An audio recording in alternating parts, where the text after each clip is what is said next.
Howdy everybody, and welcome to another exciting episode of the Debauchery Circus campaign here on the Random Rhapsody Network. I'm Matthew R. Dawson, your friendly neighborhood host and GM, and joining me around my virtual table today are Brandie, Brie, Jr., and Steven. Say hi, everyone. Hello. Hello. Now, before we begin, we do have a couple announcements to get through, starting with the first of our two sponsors for tonight's show, Hero Forge. Hero Forge offers fully customizable tabletop minis with dozens of fantasy species and thousands of parts to choose from. Their easy-to-use design tool lets you build your perfect miniature online using a fully 3D in-depth character creator tool right in your web browser, which is where we build the tokens for our game. You can build yours today at heroforge.com. Our second sponsor for tonight's show is XSplit. XSplit is a high-quality virtual webcam background remover that works with your already existing webcam, and using this tool, you can protect your privacy while you work and play remotely. You can blur, remove the background entirely, or even put your favorite picture as your background instead. You can download the app today at xsplit.com, and if you use the coupon code RANDOM, you can get 10% off of your purchase. That's RANDOM with a capital R. You can find the referral link in the chat and show descriptions. Last but not least, don't forget that every other Wednesday we're playing Sonnet of Blood, a Curse of Strahd campaign. And starting in June, opposite that, we're going to be running a brand new Magi Knights Awakening campaign, which we're calling Dreams of Infinity. Now you can always catch up on our previous episodes on our YouTube channel at youtube.com/randomrhapsody. And you can keep up to date on our schedule and everything we're doing by following us on Facebook as Random Rhapsody TV and on Twitter as @random_rhapsody. And that should do it for the announcements. So join us as we dive into the world of Loroupa and continue on with the adventures of the Debauchery Circus.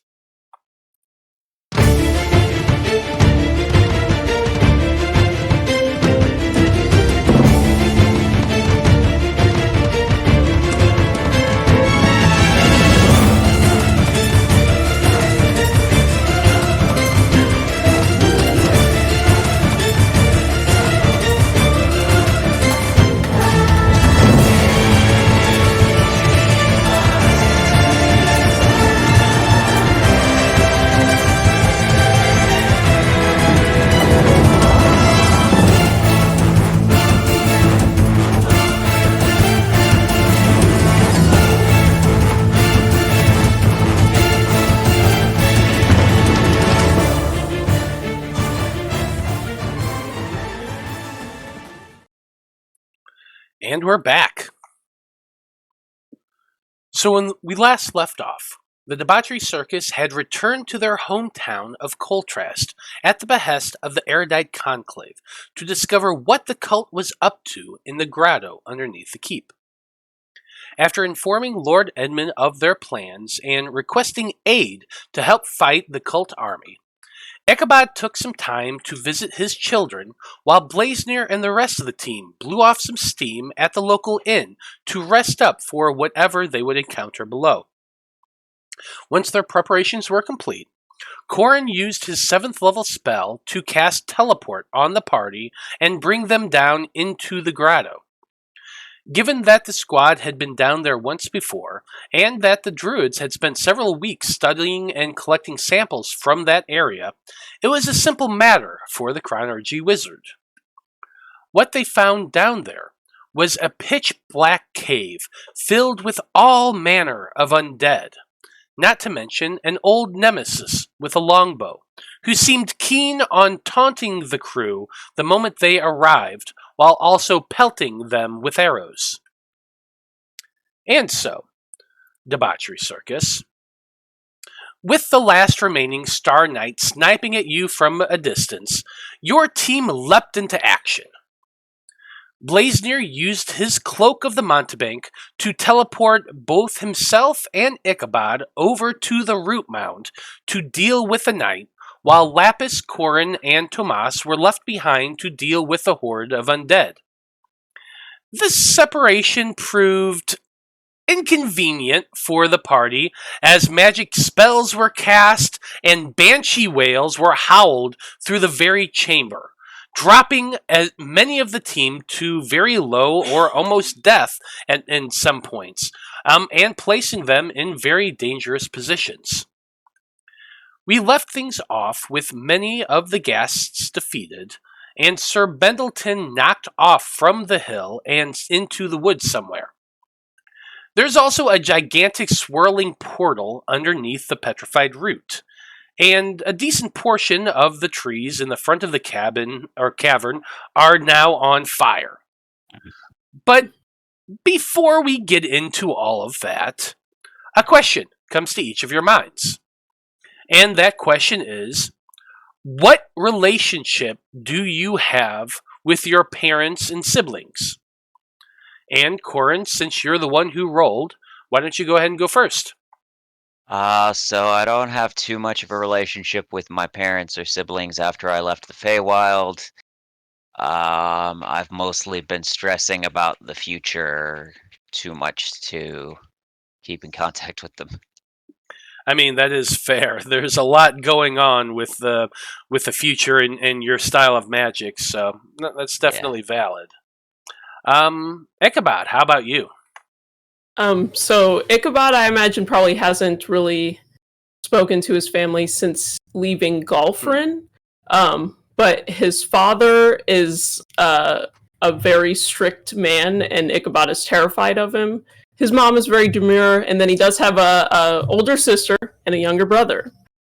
So I would say with his older sister, he probably has a very loving relationship, and with his younger brother, they probably just don't talk much. And his older sister's name is Promise, and his brother's name is Cotton. Cotton, I like it. Cotton. Blaznir, how about you? I don't think Blaznir really knows his parents too well. So he doesn't really know what kind of relationship he would have with them, but he doesn't know his parents. You gotta have the classic D&D no parents scenario. Yeah. Of course, of course. Almost every D&D character it doesn't makes have for parents. the most interesting backstory. I don't know if it does. I don't agree. Who knows? But Lapis, how about you? Well, Lapis hasn't seen her parents since they died 24 years ago, when she was the ripe age of 1 year old, and that's when she set off. She's also lost touch with her siblings. Turtles don't tend to stay in touch much. They go and wander, as such is their life. That's depressing. I mean, not for a turtle. I mean, that's... So I have the closest relationship with my family of anybody. Yeah, seems like it. Yeah. I mean, I will go back and visit them, but...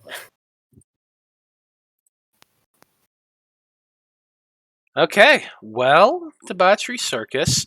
We're starting things off at the top of the turn order, so let's go take a look at that map real quick. There we are. So, as you all remember, we've got Blaznir and Ichabod over on the far side of the grotto, on top of that dirt mound that is directly underneath the Dreamroot. Between that mound and all the vines and the root sticking out from the top of the cavern, there is this big purple and blue swirling portal that is just basically a big old round disc in the middle of the air. Blaznir was knocked out. Ichabod has revived him since then, but you got the Banshee on the one side, and you've got a cultist magician on the other, and there's some of those skeletons starting to make their way up to the top. On the other side of the grotto, we've got the rest of the team, Tomas, Lapis, and Corrin, who are in the middle of fighting with, they just defeated the giant ogre zombie, and currently a bunch more skeletons are kind of on their way. And that's where we're picking things up. So, Let's go ahead and start things at the top of the turn order with one of those vine skeletons. He did spot you, Corrin, when you had been making your way around the opposite side of them. They've got some trees on fire near them, but they're skeletons. They don't know what the hell they're doing, so they're just kind of going along with it. And he's going to try to attack.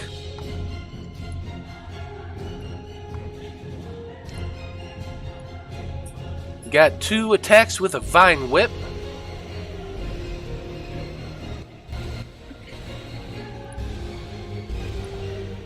The 14, I assume, doesn't hit. How about the 22? 22 will do her. 22 will hit. So 6 points of bludgeoning damage and 4 points of poison as those thorny vines that extend out from the skeleton's arms whip at you and crack you across your chest. That's it for their turn. And next up in turn order is you, Corrin. So what are you going to do? Chest feels like rawhide. Alright. 5, 10, 15, 20, 25, 30. And then, let me see. I am going to cast Misty Step. 10, 15, 20, 25, 30. 2 right there. Let me throw that up in chat.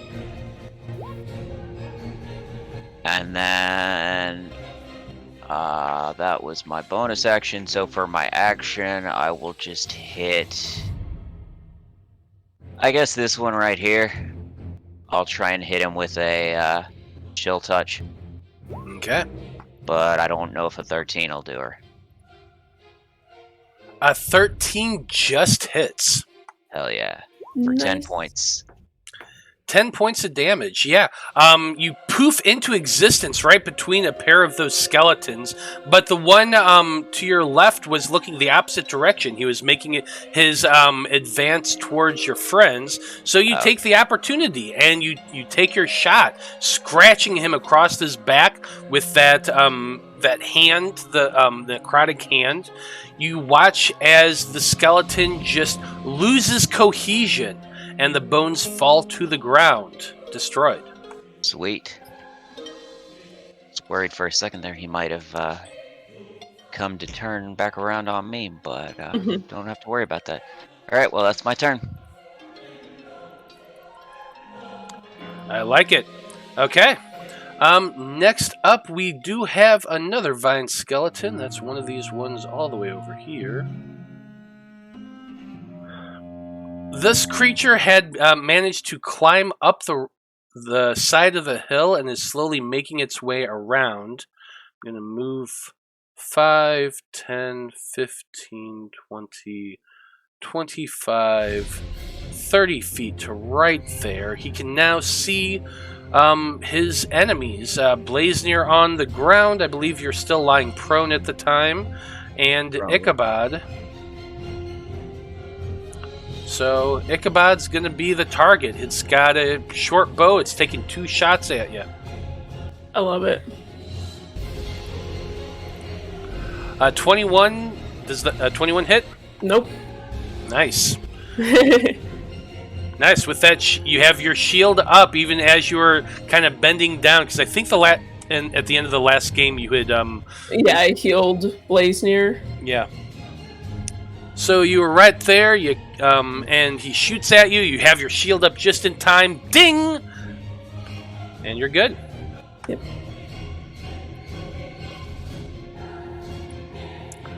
Next up, we have that cultist, the cultist in the robes, right next to you that you're standing right by. He's not thrilled about, you being right there. You're pretty close to him. Don't suppose you have a long sword you want to fight with? No, that's not really what I do. Oh, I see. What it is going to do is... Fireball. I think this is his action. Let me just double check.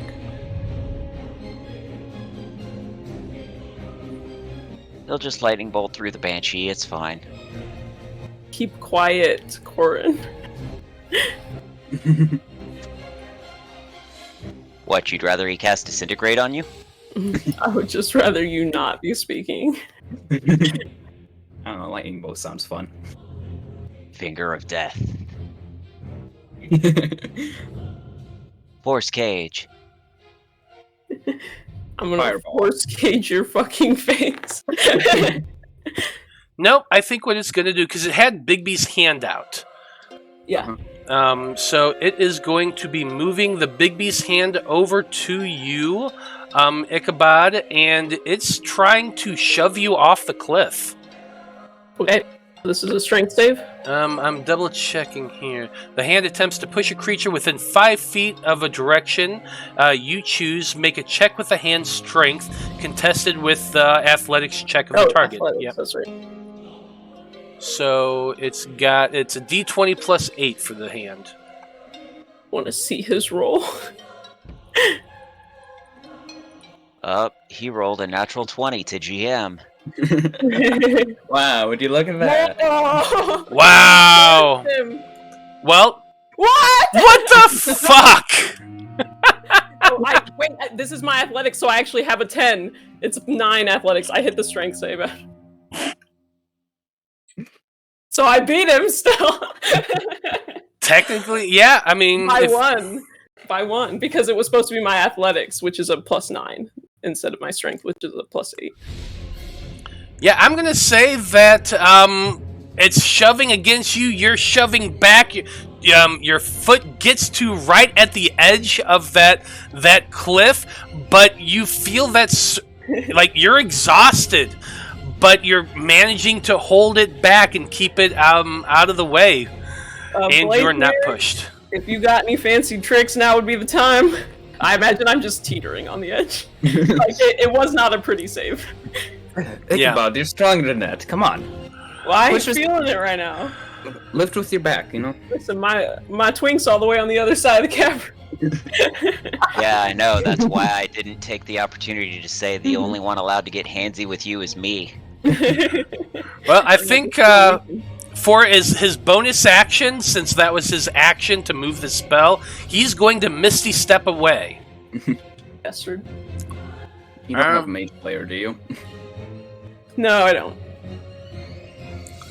Surprising, Let's see, honestly. it's only 30 feet. I got Sentinel, okay? I mean, What I que no get los it. dos? It's just, you know. Next time we level up, if I can get it, I will. I promise you this. Just how much you hate spellcasters teleporting away. It's just. Well, first No. I just hated people running away. Now I hate spellcasters teleporting. It was like I solved my first problem of people running away and was presented with a new problem. Dimension door. Yeah. So anyway, as the bonus action, he Misty steps and appears 30 feet on the other side of the dirt mound, right next to that portal. Coward. Okay, we've got another vine skeleton up next. This one has been just stuck in the woods trying to climb up the side of that hill, but has failed every single time. Oh, Let's see. He is going to he gets advantage on the climb because he's got the vines, but still his strength is shit. So let's see if he can beat a DC 15, which is what they're supposed to be rolling to get up. With a Yes. nat 20, Wow. yes, he absolutely can.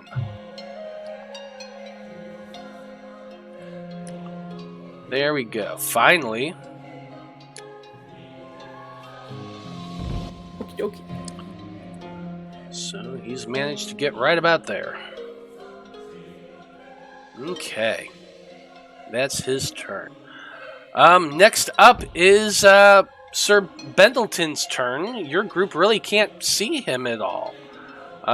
He, however, can see a lot of things.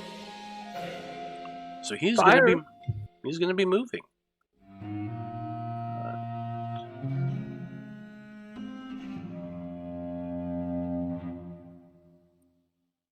Oops. that there.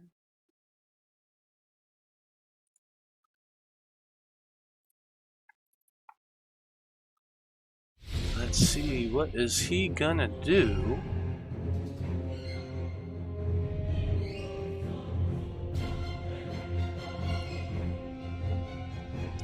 Corrin, I need a wisdom saving throw from you as he attempts to cast a spell. Yeah, no thanks. I'd rather give him a wisdom saving throw instead. Oh yeah, because you got the crown thingy. Circlet of Echoes. Yep. There we go. DC 18.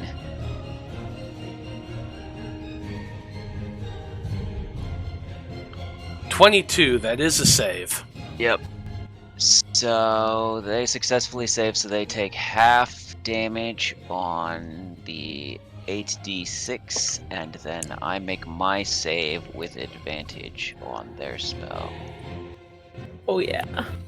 So 8d6, half of 23. 11.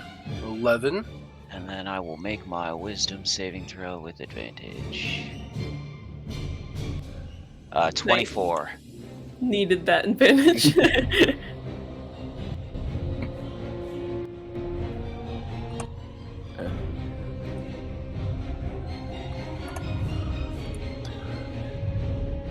Ah, what the heck?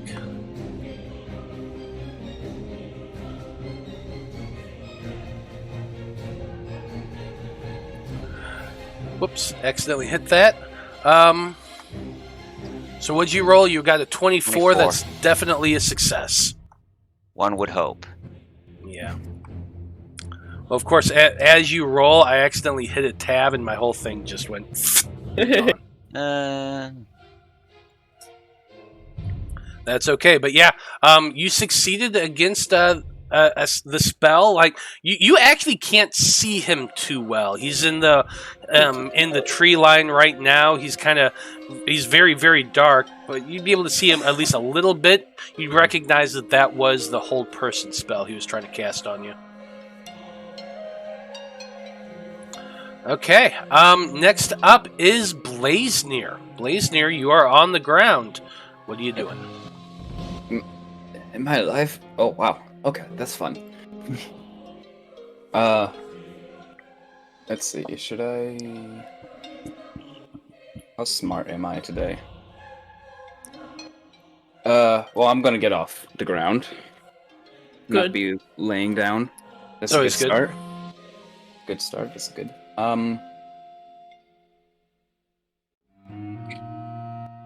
Let's see.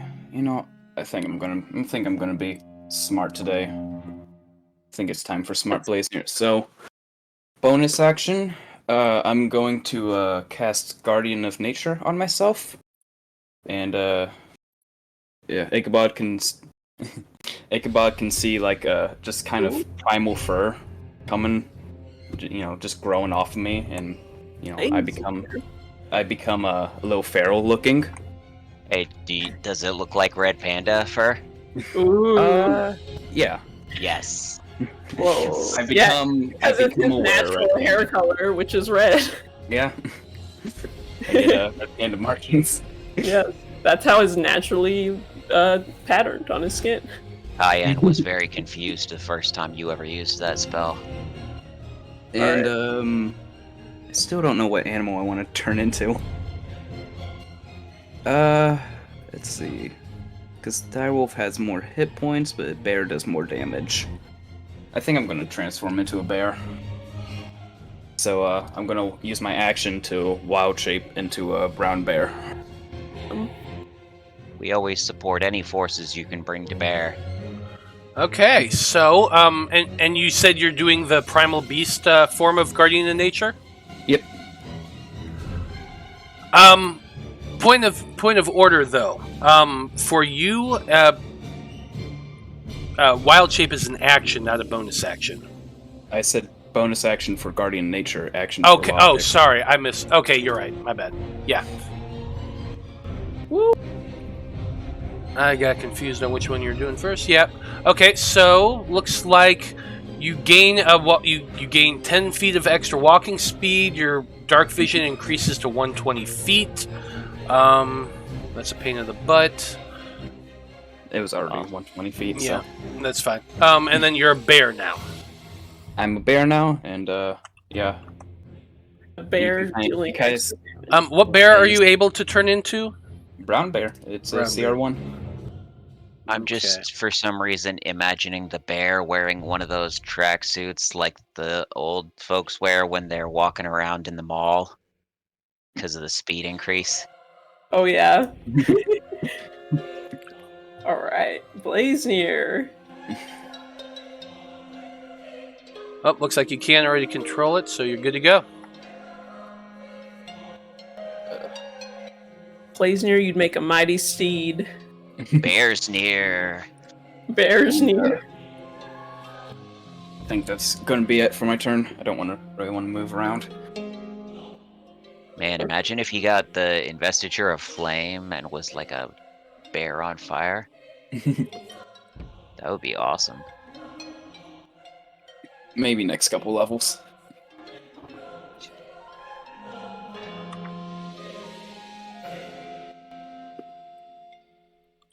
Okay, so I'm just going to move that token off of that map, and you got your bear right there. I can still see in the turn order. You're good, so there we are. You're a bear now.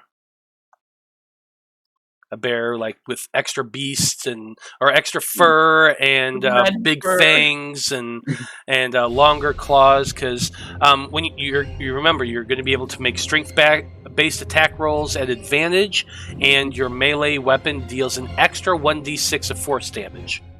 Yep. Okay. Next up, we have Tomas's turn. Or Mr. Rothen if you're nasty. That's Professor Rothen to you? That's senior field researcher Rothen to you. He's got a banshee next to him, and that banshee tried to do a nice big old whale. He did not enjoy that. Let's see.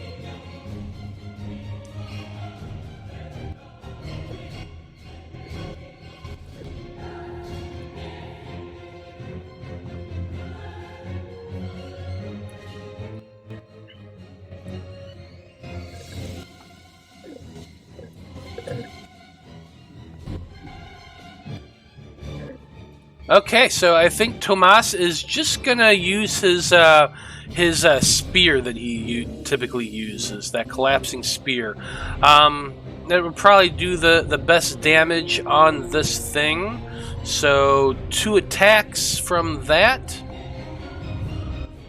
Oh god. I'm just imagining instead of, like, it just uses stats for a spear, but it's actually like a weaponized version of one of those little grabby hand things that he uses when he's not fighting to reach things on the top shelf. Oh god. He's not like an old man. No, but he's short. Tiny. 24 and a 13 do both hit. I wasn't saying that he was old. I was just saying that it'd be hilarious that it is a short thing that he also has weaponized so he can use it as a weapon in combat. So 15 points of damage. Yeah, he's going to go ahead and do some flurry of blows. That'd be the smartest thing for him to do right now.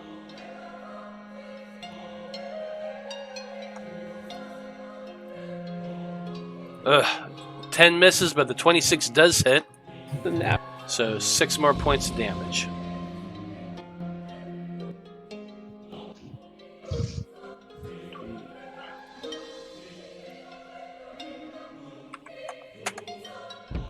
Okay. Yeah, I think that's going to be it for his turn. Lapis, you're up next. Okay, I think I'm gonna. First of all, I'm gonna ask Tomas if you good with that banshee? Like, is he is? As long as this thing doesn't do another one of those whales, I should be okay. Okay. I'm gonna go 5, 10, 15, 20, and I'm gonna whack on this guy. It's Yeah, whack him off.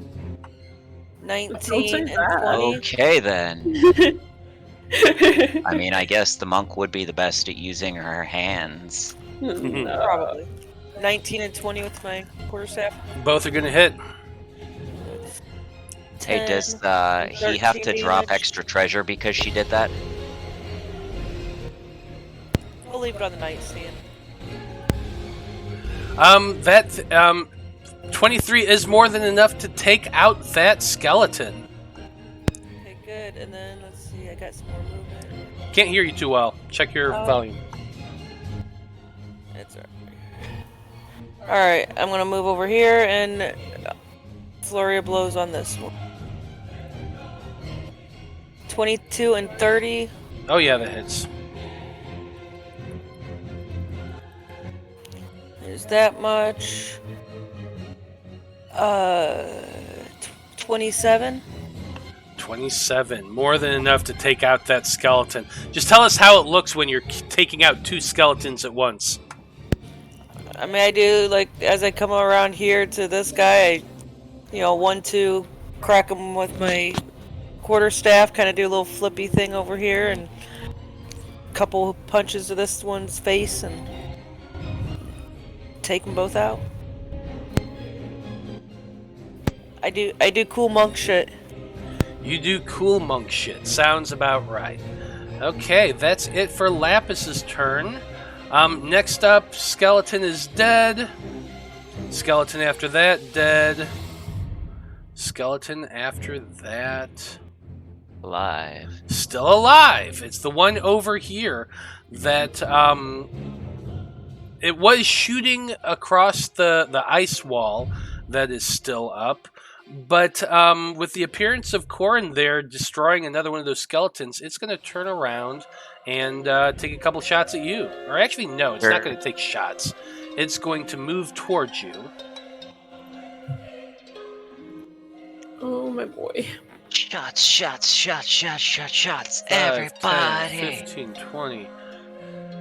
It's moving right up to you to take their attacks with the Vine What a Whip. dick. He didn't even have to, but he's gonna do it anyway. That should not have been an advantage. First A attack is a 19 19. will not hit. And the second one is a 9. Second one will also not hit. There you go. So it comes lumbering towards you, swinging those vine whips just wildly, but you're nimble and quick and are able to dodge out of the way in time. Yep. Next up, we have Ichabod.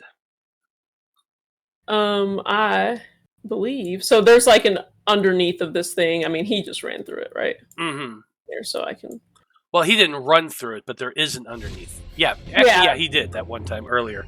Yes, Yeah, you're right. he's like running through the scaffolding. So I'm Yeah. gonna follow him.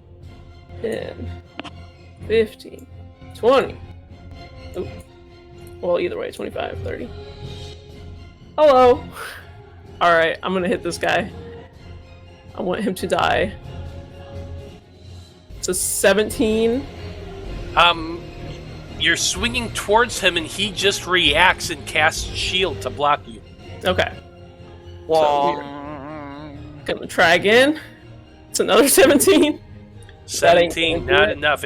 It slams against that energy shield in front of him.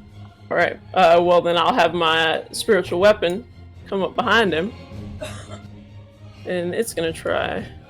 Shoot him in the back. Oh my god, even worse. 14. 14, not enough. 3 swings trying to hit this guy. He's looking a little panicked at the moment, but he is still holding firm. All right. So that's my action and my bonus action and all of my movement. Keep it simple. Good luck, Blaznir. Or actually, I'll shout out, Blaznir, I found him. He's over here. Just in case. Ruh, ruh, ruh. That's my bear sound. I don't. Hey, I that don't was a do good animal bear sounds. sound. Yeah, it was pretty good. I appreciate that bear sound. Oh, thank you. I didn't Okay. really try very hard, but I'm going to be Blaznir's translator. He said, "Does he have any picnic baskets?" that is quite accurate, actually. Yeah. Probably Well- hide them in those robes. We will find out, but before we do that, the next one in turn order is the Banshee. Let's see here.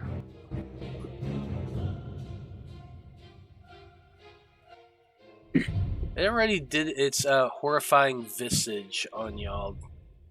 I do remember that as well. Yeah. Yes, and you all succeeded, so you're immune. So no point in doing that. Instead, it's going to reach out and attempt to do a corrupting touch attack on you, Blaznir, in your wolf form. Bear. Wolf. Or bear form, sorry. Change species. Wow. Whatever. We just lost all of our bear followers. Does a 15 hit? Yes. Bears aren't very fast.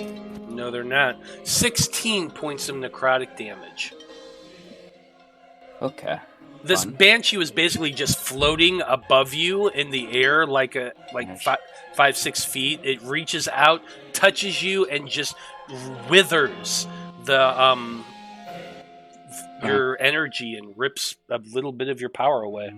It actually And, did that by accident. It only wanted to pet the bear. Probably. the bear becomes less feral. So I failed a concentration check No. because not supposed to have advantage on that. Ugh. The bear becomes a little less feral and cool looking. Now he's It's- a domesticated bear. Yep. It's just like just a teddy bear. Just Now you're Oh, just I can't looking see what's for the happening. bare necessities, the simple bare necessities. Domesticated grizzly. What is this, Russia? In Soviet Russia, Grizzly domesticate you. sure, why not? Sure. Okay, next up we got some more of those vine skeletons that are lumbering their way up the hill. 5. I'll let you guys see that here. 5, 10, 15, 20, 25, 30.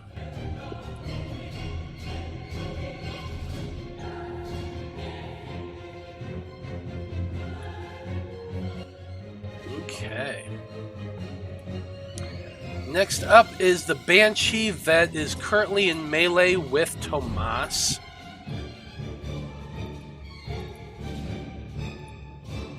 It's also going to do its corrupting touch.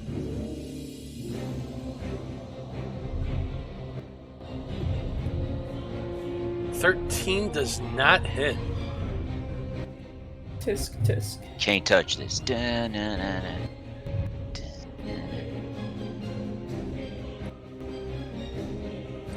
Another one's moving. 5, 10, 15, 20, 25, 30.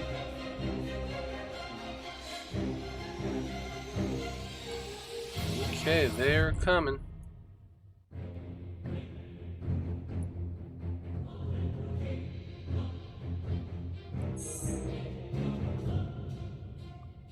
He's dead. Okay, we are now back to the top of the turn order with Corrin. What you doing? I am doing 3 things.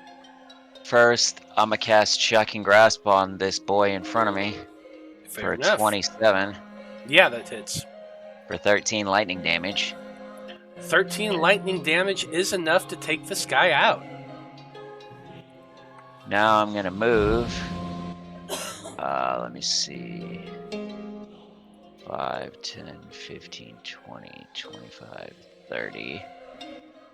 Then, let's see.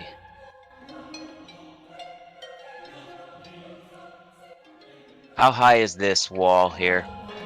That is a good question. Let me double check. Okay.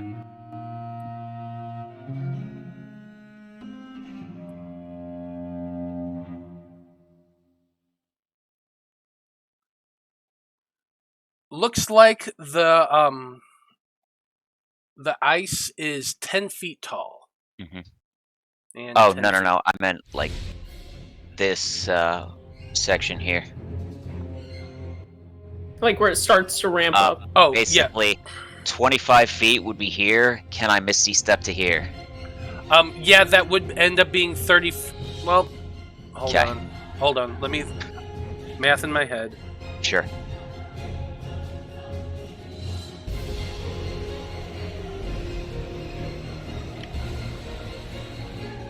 The only point I'm gonna have to say on this one, don't you have to be able to physically see the target to teleport to it?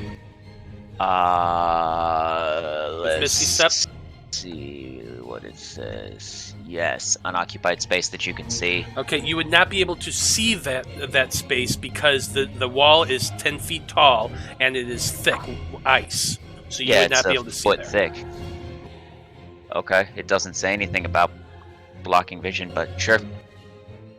Then It's not translucent ice. okay. Then instead,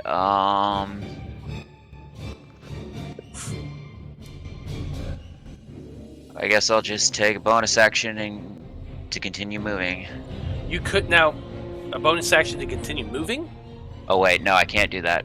No, you're That's not an rogue. action. Now you could teleport to the top of the ice.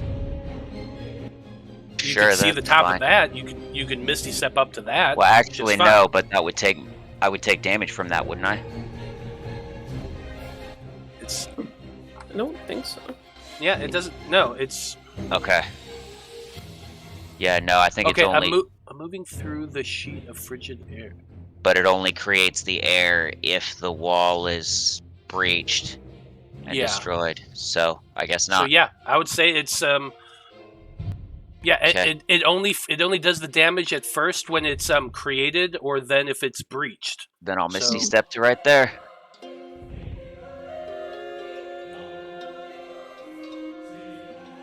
Yeah, I'd say you're able to Misty Step up to there. You're now 10 feet up. You can look down and see at least the rest of the field. Since you're 10 feet up, you're basically in line with right here. Okay. So that's this right here would be 10 feet tall. And then it just kind of gets taller from there. Okay, so do I have to like jump to it, or could I just step off? From where you are right here, you would jump down because Okay. and Yeah, that's fine. if you went over to here and jumped off, it would be just an athletics check to jump over to it, but Sure. it would be level. That's fine. I mean, it's like 10 feet. I don't think I'm going to take that much damage. You wouldn't. Yeah, it's less about taking damage. It's more about falling prone. Gotcha. Okay. Anyways, that was my action and bonus action and movement. Got it. So Okay, that's my turn. that's it for your turn. Next up, we've got these vine skeletons. Skeletons are not smart, so they're going to go for the first clear target, which would be the bear. It's just going to move to right there, and it's going to attack with those vines. Yeah. 13 and a 16. Both hit. Hard to be a bear. Yep, it's hard to be a bear. So first attack, 4 bludgeoning and 8 poison. Second attack, 9 bludgeoning and 5 poison. Man, you'd think Yes. druids would get some kind of resistance to poison. So 26 total. Shame You that do. they don't. I Oh. think you do at higher levels. Or it's land druids that do that. Circle Yeah. of the land druid. Okay, that makes sense then. Alright, bear's gone, and I take 8 points of damage. No, Blaznir! Well, at least you have that padding of HP. Yeah. Yeah, that's why I don't wild shape very often. It's just Yeah. Kind of get knocked out of it real quick. yeah. But you are poofed back into existence once again, no longer a bear. Like I don't know. Part of me wants to say a waste of a turn, but also I survived, so And you would've You're been dead alive. already. Yeah, like I'm. Anything I'm that still keeps up. your character alive isn't a waste. Exactly. The wizard's here. People have moved around. Okay. I'm That's gonna be a it little for the skeleton's turn. Next up, we have the evoker, who looks at the two of you. You're kind of wounded. You can see the wizard on his way, and the evoker smiles and Boy, says, boy. "Your time is at hand." And he begins stepping away. Now, you do have an attack of opportunity here, Ichabod, if you want to use it. I think I do. I do want to use it. Especially because it would make his movement 0. That's a 21 to hit. 21. He throws up his reaction shield again to block against that. Shield, oh yeah, adds +5, I guess. +5, yes. Yep. What if I channel divinity to add +10 to my roll? Ooh. Because Are he you beat up 31. Are you able to do that with Yeah, when you make an attack roll, it's guided strike. When you make an attack roll, you can use this feature to gain a +10 bonus to the roll. Yeah, and it doesn't cost an action or... No, it's bonus just action? channel Okay. divinity. Yeah, nice. Love it. Yes, absolutely. A 31 would A hit. 31 is going to hit. I'm Yes. gonna expend a superiority die to get him with that. So let me just roll my damage first.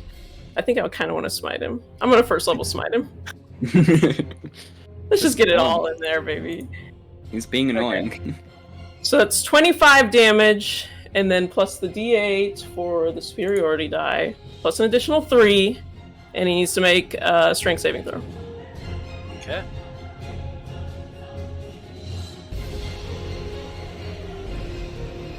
Well, that's a 17. Let's see. Dude's strong.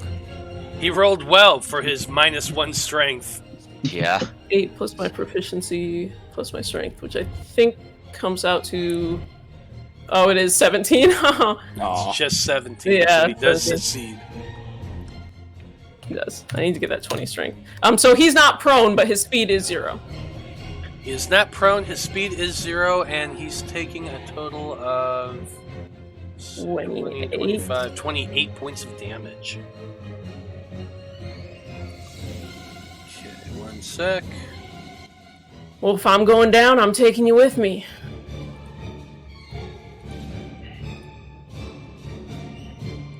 That pissed him off. You'll get over it. He is not prone, he is on the ground. He is going to use his action to call over that Bigby's hand again. And this time he's just gonna haul off.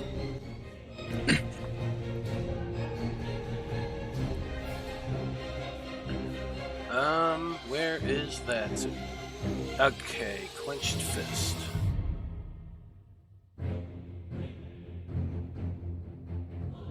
Okay, so gonna have to make... It's coming over here, and it's just punching you.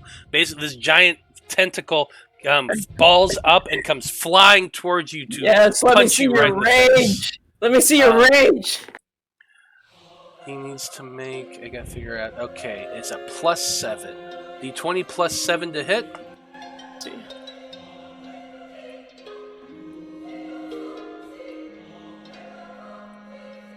$24.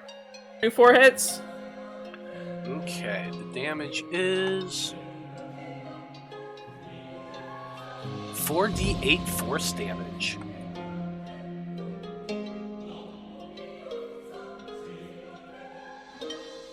So 17 points of force damage to you.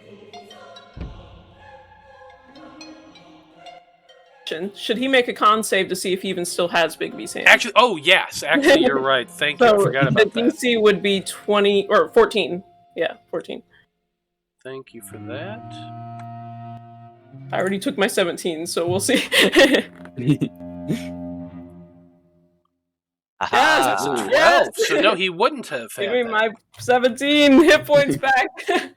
Yeah, you take that 17 hit points back. So we got to change that up entirely. Big B's hand was not out, so going Oh, to look, instead... it's Big B's disappearing hand. I guess you're gonna have to hit me with your own fists. Or does it just...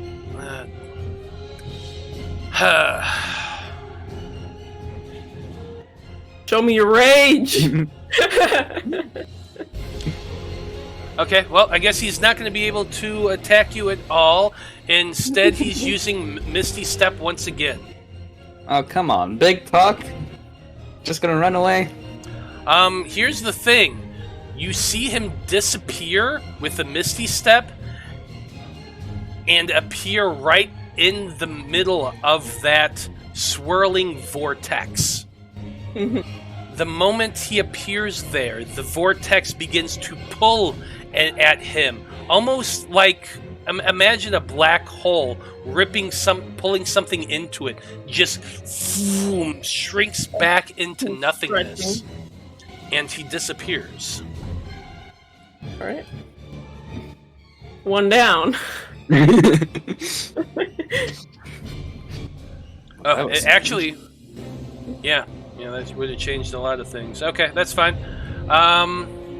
Next up, we have the vine skeletons that are making their way up. Making the way downtown. 5, 10, 15, 20, 25, 30 feet to right there. Taking 2 shots at you, Blaznir. Little old me? Little OU. It's just a little guy. 16 and an 8. Does a 16 hit? 16 hits. 5 points of piercing damage. I'm fine. I'm doing great. I don't believe that. I'm doing lovely, honestly. Blaznir, how you feeling over there? I'm feeling fine. Never felt better. He says as he coughs up I small got an amounts of 18 blood. insight. Does he sound okay? Definitely not. Hey, hold on. 21 deception. All right, in that Oh. case, I'm gonna head down. You can take these skeletons, I guess. And I'm gonna go check on Corrin. You do that. Okay. I mean, you could probably see me from there, can't you? Yeah, I'd say you'd probably be able to see Corrin standing there. Well, 30 feet. It'd be that you'd probably see the top of his head peeking up from where you're standing. I see his Recognize the luscious tips of my locks. ears. Yeah, I see his luscious locks. Corrin, you damn fool! Maybe he's born with it. Maybe it's Fableine. I know you did not come over here all by yourself. What did I tell you? Stay put! Since when have I ever backed down from a bad idea? Okay. Bendleton has moved out from the forest and is now at the edge of the walkway over there. He sees Corrin on top of that ice wall that he's been holding on concentration on.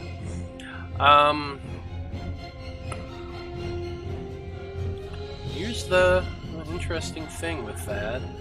How much damage does it take? It takes... it has AC 12, 30 hit points per 10-foot section, vulnerable to fire damage. Unless he cast it using a slot of 7th level or higher, which I'm assuming he didn't. He didn't. Well, slots are weird for this character. Oh, Warlock, yeah. Yeah. Okay.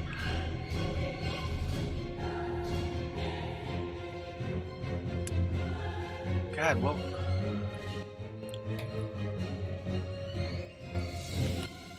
If he dispels it, I would fall potentially, but he wouldn't get the icy blast.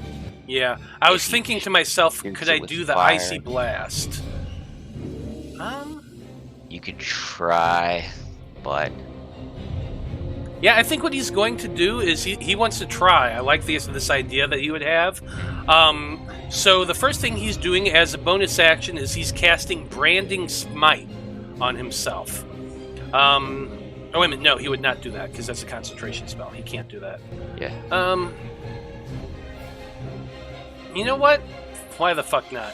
He is going to do that anyway. He casts the spell, Branding Smite, on himself. The moment he does, all of those ice things Go away. disappear. Yeah. He's going to try to shoot at you with the Branding Smite as you're falling.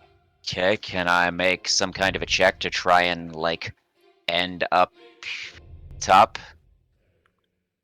If you want to use your reaction for Yes. this, I'll allow you to make an athletics or an acrobatics check to jump and land on that 5-foot Sure. incline instead. Acrobatics it is. Let's Oh, no. see. Yeah, I don't have any more chronal shifts, so So that's a 7. Yeah, that is a failure. So you try to jump, you slip. As you're falling, you hit the back of your head against that incline. Now, for the fall itself, you're only going to take 2 points of bludgeoning damage. Yeah. But as you're falling, Sir Bendleton is also going to take 3 shots at you with that longbow. Sure. AC of 20. So miss, hit, and that's my AC. Okay, so the first one that hits is also going to get the Branding Smite damage, which is... Let's see. Yeah, it's only 2d6. So it's going to get an additional 2d6 to this.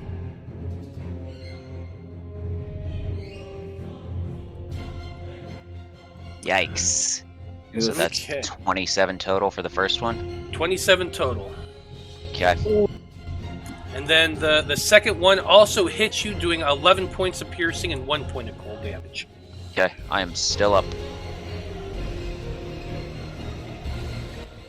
Okay. That's it for his turn. You are on your back now, laying on the ground. Your head kind of propped a little bit on the dirt of that mound there, and no doubt you are hurting. But that's it for Bendleton's turn. Next up, we have Blaznir. Okay. You know what? I don't like turning into animal did nothing for me. So, how high is this banshee up right now? Is it flying above me? Yeah, it's flying above you about 5 feet. Oh, So it's still within melee range. okay. Cool. That's not what I wanted. Cool. Cool, no doubt. Okay. Well, Melee either way. attack? What? Didn't it hit you with a melee attack? You said it is within melee range, or it's not within melee range? It is. It is. It is. It's Oh, within okay. It's flying just a little bit above him. Okay. I thought you said it wasn't, and I was like, what? No, it definitely is. Okay. Well, in that case, I'm gonna turn to Ichabod like, hey, you should probably go help your boyfriend. He's... Yeah, I just saw his luscious locks, and then I saw them fall down. Yeah. Oh, yeah, I will be right there. Yeah, and I'm going to kind of put my hands in a formation that's similar to what Bowman did earlier and cast Cone of Cold. And where are the templates? Important note for those of you watching at home, he did not refute it when Blaznir referred to me as his boyfriend. I'm just scared because I saw you fall. And thinking about uh oh. Did I angle it upwards a little so it doesn't hit a Corrin? I mean, it's a 60-foot cone, dude. Okay, well maybe I don't do that. I didn't. I think that was mean- 60 foot down or 60 foot. towards 50 there. feet up in the air. I mean, there's a wall. Like, I'm at the bottom of the wall. Yeah, so like, if you crouched down and shot upward, You can brush his tips and give him frosted tips. I might do something else if it's Well, too tricky. I feel like we're 50 feet up in the air, and he is almost to the bottom of it. So, like, a 30-foot cone. I have a that better almost one. I have. 15-foot radius so at the end. so could it be Or done? 60 foot. Yeah. Here's the thing. It's- as Blaznir, I wouldn't know if I would miss Mhm. Corrin. So instead of Cone of Cold, I'm going to do Flame Strike. Okay. So that's this 10-foot radius, 45 cylinder, Okay. Cool. and I know that I'm not going to hit Corrin. It's with more it. on brand. It really Yeah. is. It definitely is. I wanted to get all these guys, and I didn't. Yeah. So actually, I Hey, can if get... you put it in the middle, yeah, you can catch all three. Yeah, there you go. Yeah. I'd say that, yeah, it's just barely the two are on the edge, but it would hit them. Hell yeah. So yeah, they need to make a dexterity save against 18, not 17. I don't know why my DCs are all bugged out. They're all key. Yeah.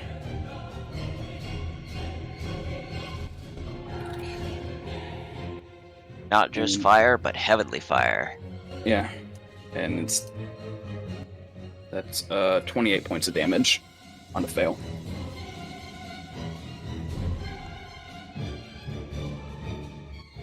Oh, plus a D8, I think, because Ian's still around.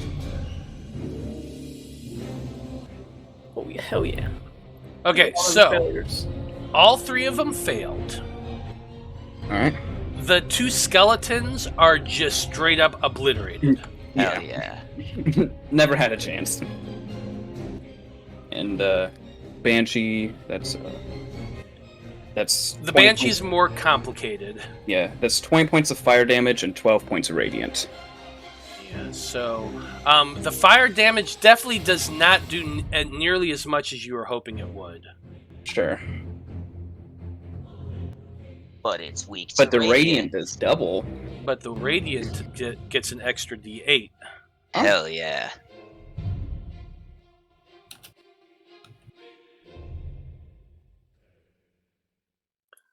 Yeah, so roll me an extra D8.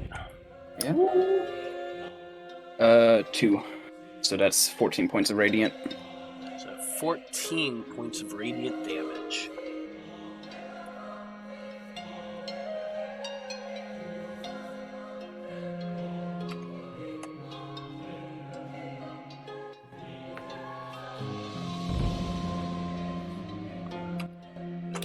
Whoosh! With just a huge amount of flame, two of the skeletons instantly incinerated. The Banshee looks wounded, but definitely still up. I'm just gonna roll my eyes at it. And bonus action, Kyan hasn't been given some love recently. Let's see, what's going on nearby him? He's gonna fly to Tomas and just take a shot at that Banshee. Okay. 17 points of, or 17 attack to hit. 17 does hit. It takes half of the fire damage, so 5. All right, and he's gonna kind of land on Tomas's back. I couldn't remember the name. Yeah. And the halfling looks up at the red panda and says, "Oh, there you are. Where's your master at?" He's gonna roll his eyes, like, just annoyed. Annoyed Yeah. at Blaznir? Yeah, Ian is I love it. annoyed. I mean, yeah, I'm sure Tomas would be too if he knew what was going on the other side of the cave. Uh-huh. But it is Tomas's turn, and he's got a Banshee ride on him, which sucks. So...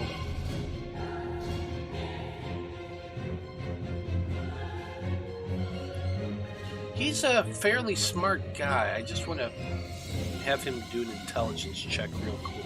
Or wisdom check, I think. Yeah, wisdom survival, I think. It's going to be a wisdom survival check that he's doing. 21.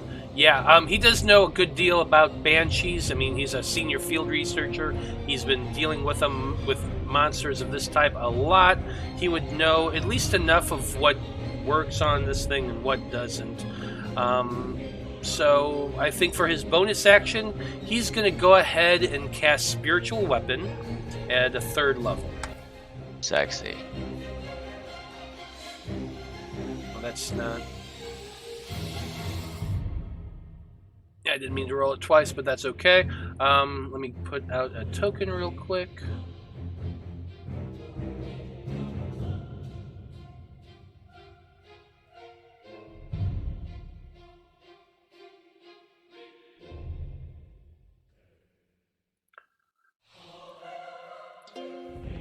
We'll just use this pointing finger as Tomas's spiritual weapon. A 19 does hit. We did that 3rd level. So 8 points of force damage.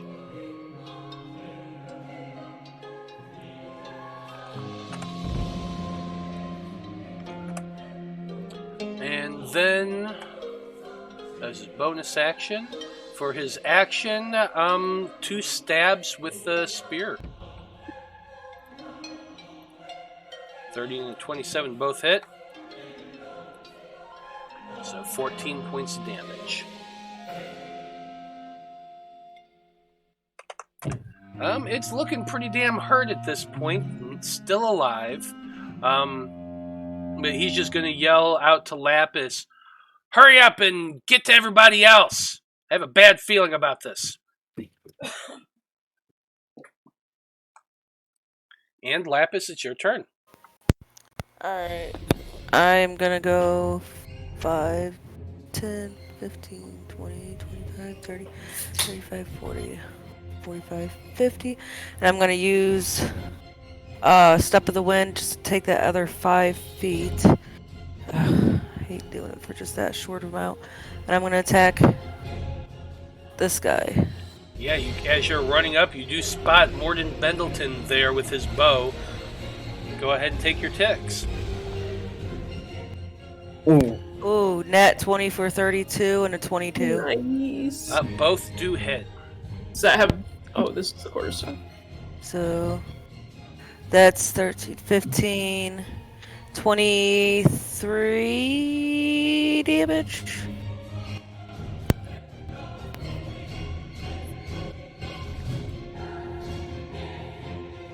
Yeah, 33 points of damage.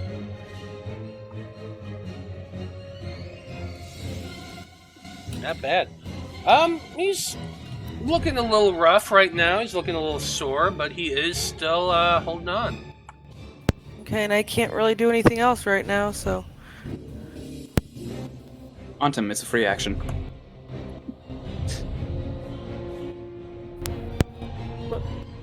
Action to punch. Is that what you're trying to say? No, taunt. Oh, taunting him. Yeah. But don't you get the free monk bonus action punch? I already did my bonus action. Oh, you did? Yeah, Step of the wind. Oh, I see. I had to just move the extra 5 feet to reach him. I see. Well, we got Anesthetic in chat right now, and she is giving her inspiration to you, Lapis. So on your next turn, you do have inspiration to use. Sweet. Okay. That's it for me. Okay, next up we have the Banshee. That Skip is me. there next to... What's that? You skipped me. I did? Yeah, 7. Yes. Oh, my bad. I apologize. Yeah, Ichabod, you're up next. Alright. How far of a drop is this? Let's see. It's 50 feet. So that would be a 20-foot drop right there. 20 feet, 2d6. Okay. Okay! I'm gonna risk it. I'm gonna run over here. I just saw Corrin fall, so I'm trying to get to him as fast as possible. So 5, 10, I'm gonna jump over the edge. Okay, yeah, that's only 5 more feet, but it is going... You fall down and land hard. I need a dex saving throw from you. Here we go. Ah! So terrible! Oh, yeah, with a nat 1, you're going to take 6 points of bludgeoning damage, and you are knocked prone. Ow. So a bunch of rocks down here at the bottom. So I'll stand up. So that's all my movement then. That I is all your will switch to my whip. And I will hit this here skeleton with it. Okay. It's a 16 on the first one. That hits.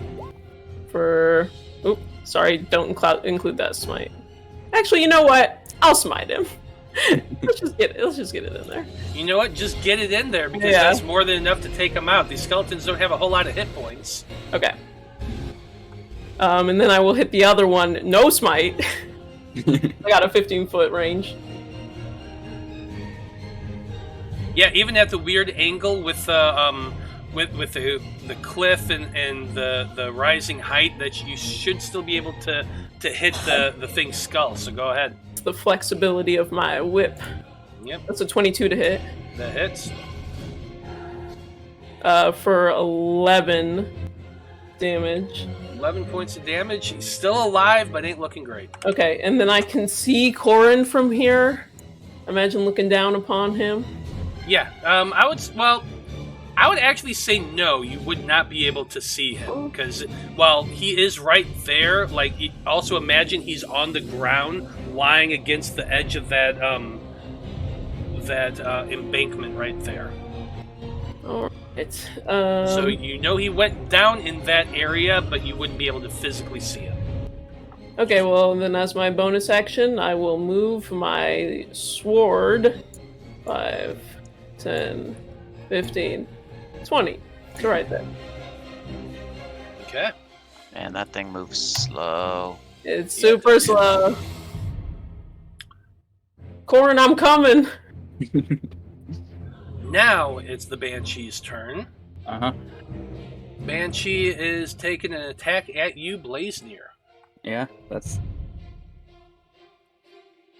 But that's only a 10. Wow. I am... Fine. Tested. Oddly enough, still Yeah. alive. I forgot to take a health potion on my turn, so... You goddamn bastard. Oops. I was like, oh yeah, bonus action. Let's, let my friend do stuff. Yep. Okay, well, that's it for that Banshee's turn. Now we're at the next Banshee, which is over there fighting Tomas. 24 is definitely going to hit. 13 points of necrotic damage to the halfling.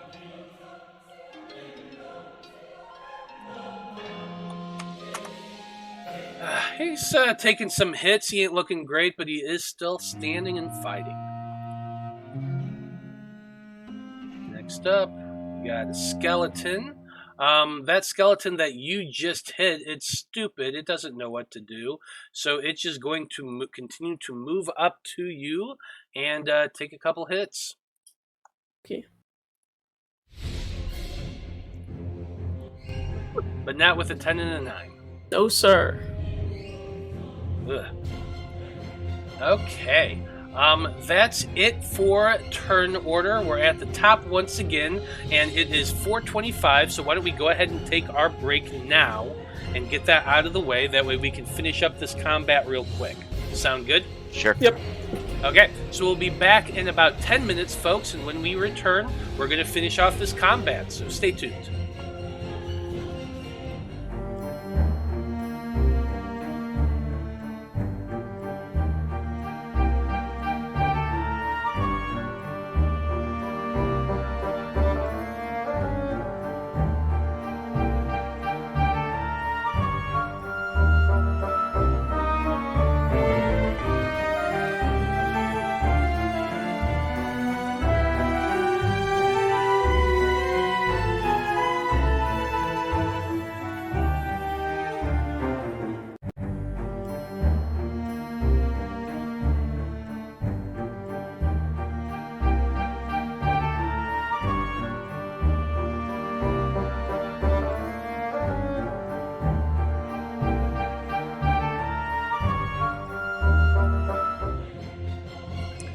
Howdy, everybody. We are back.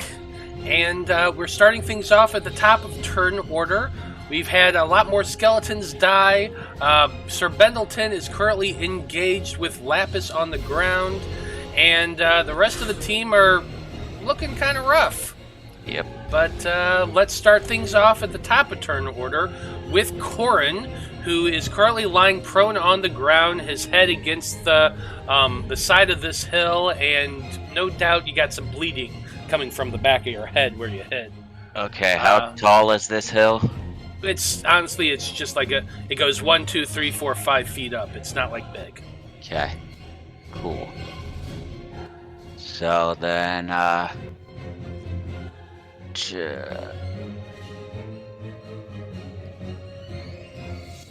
where can I Misty step to with 30 feet? Can I get here? Well, if you are you standing up? Yes. Okay, so standing up and looking up there, you could probably teleport to right here just fine. Beyond that, you're not really going to have a clear sight of the landing platform. That's fine. Then I will bonus action Misty step to there. At which point you see Ichabod Which- down below. Will be my last first level spell slot, and then I'm going to... You mean second level? or- It's second level. Yeah, second level. Sorry, my bad. And then Chill Touch the Banshee. Natural 20 for a 30 Wow. Thank you. Yeah, I'd say that hits. for 27 points of necrotic. Yeah. Well, it would if it wasn't immune to necrotic God damage. No. damn it. Oh, no! Curse. So you see your spectral hand appear and grasp at the thing, and it does not react whatsoever. Yeah, free action to yell at Blaznir. Damn it, Blaznir! I'm a wizard, not a cleric. Oh, now you need the light of our gods. When you're getting hurt, now you want to come to Christ. No, I was just riffing off of the old Star Trek. Oh, Damn yeah. it, I'm a doctor. I got your joke. I'm just riffing on you. Because my +5 to religion probably wouldn't have let me know that banshees are immune. Who knows? Oh well. So I used my bonus action, my action, and half my movement. So I guess I'll use the other half of my movement and go over here and be done. Okay. That's it for your turn. Guys, no, that guy's dead. That guy's dead. Okay, next up we have Sir Bendleton, who is currently engaged with Lapis. So happy for him. Lapis, he looks at you with, he's holding his bow. He turned when you came running up and attacked him. And he kind of sneers at you and he says, "Fool, you don't know what you're dealing with here. You're dealing with powers well beyond your comprehension. You may think you're winning, but the fight will never be over. You think coming down here will lead you to will lead you to our goals this much quicker? Ha! You'll never survive!" He then dimension doors, disappearing, and he reappears underneath the portal. Hello there. Blaznir, Corrin, the two of you can see him. He looks up. He's standing directly underneath the portal. And he puts his arms upward. And he begins to chant. He's chanting in a language you probably don't understand. Corrin, what are your languages? I have Common, Draconic, Primordial, and Sylvan. Okay, and Blaznir? Like common, druidic, and elvish. Neither of you would understand a word of what this dude's saying. Can I hear him? You cannot. Hey,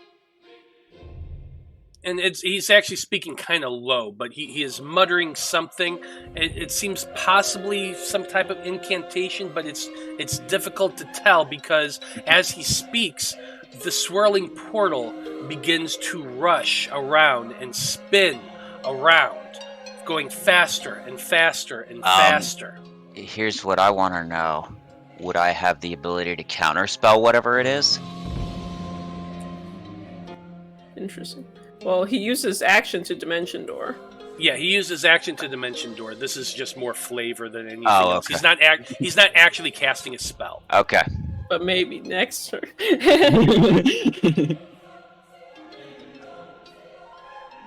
Anyway, yeah, it's not quite something you can counterspell. That's fine. You just... Next up is Blaznir. Okay. Healing potion, Blaznir. Give me a second. Jesus. Whoever that is. I'm gonna just kind of look at this dude, like, come on. And, I'm going to cast, Scorching Ray at 7th level at him. Jesus. Yeah, focus Because- on him. Yeah, I don't want this. Like, what is this guy doing?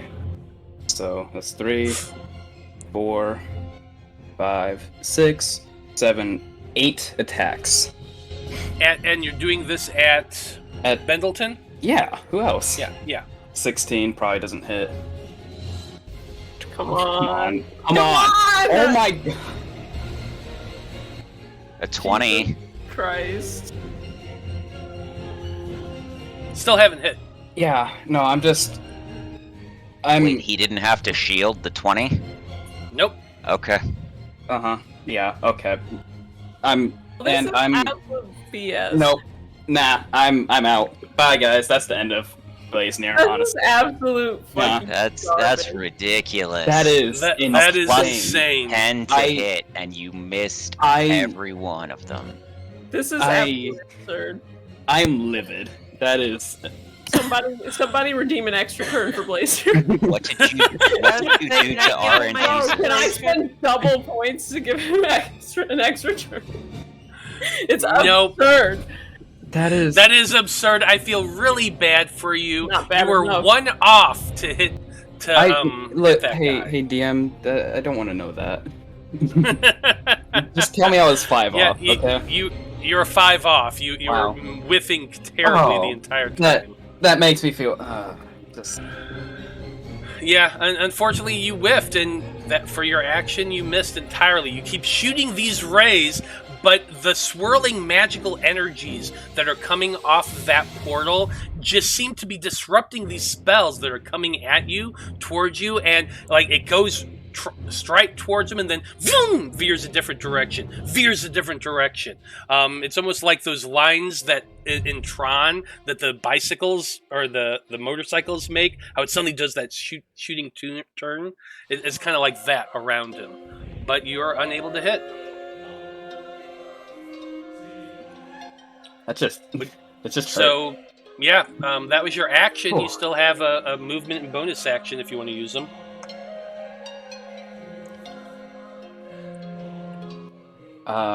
Yeah.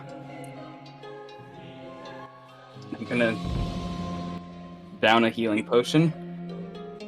Ooh. Sure. Why Nice. not? 3d4 plus 3.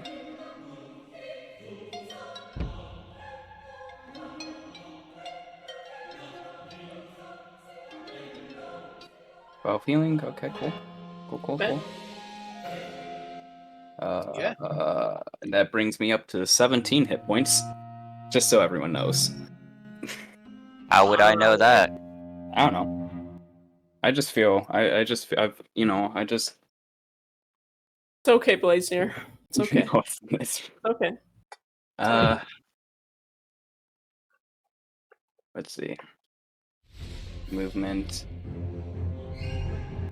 And I don't want to be that close to it, but there's a banshee right there that's gonna kill me. Corrin at haste would be really great.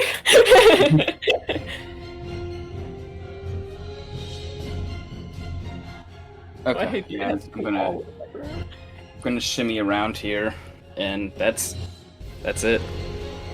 Yeah. Okay. Next up, we have Tomas's turn. Can Tomas finally destroy this this banshee and make it to his friends? We're about to find out.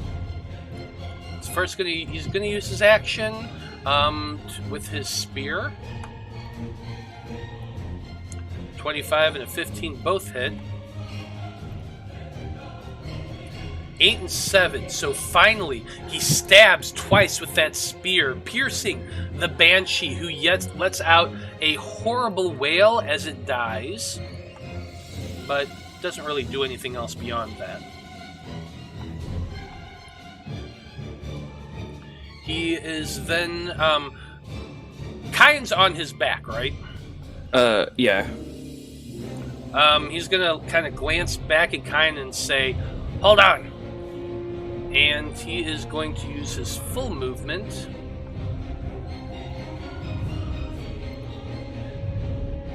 He's got 40 feet of movement.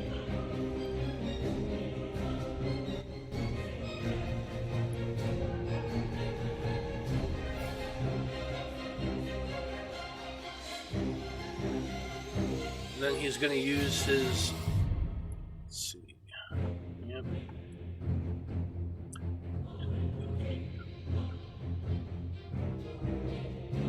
Right there. Then he's going to...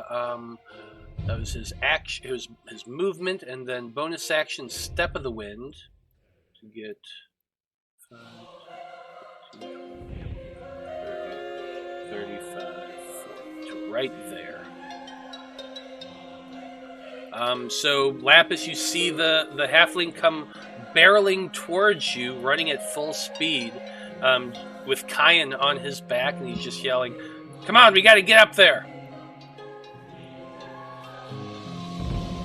Lapis, you're up next. Alright, I'm gonna go 5, 10, 15, 20, 25, 30, 35. How far up is it to get to here? That's a 15-foot incline right where you are. Okay, so that would take the rest of my movement to get to here? You have that monk ability that just allows you to run up walls, right? Yup. Then yeah, you would end up right there. Alright, and then I guess I'll use a key point and what is it that I'm using again? Step of the Wind? Yeah, that's it. 5, 10, 15, I'll go right here, and I'm going to attack this guy. And that's with advantage, correct? It is. Being flanked.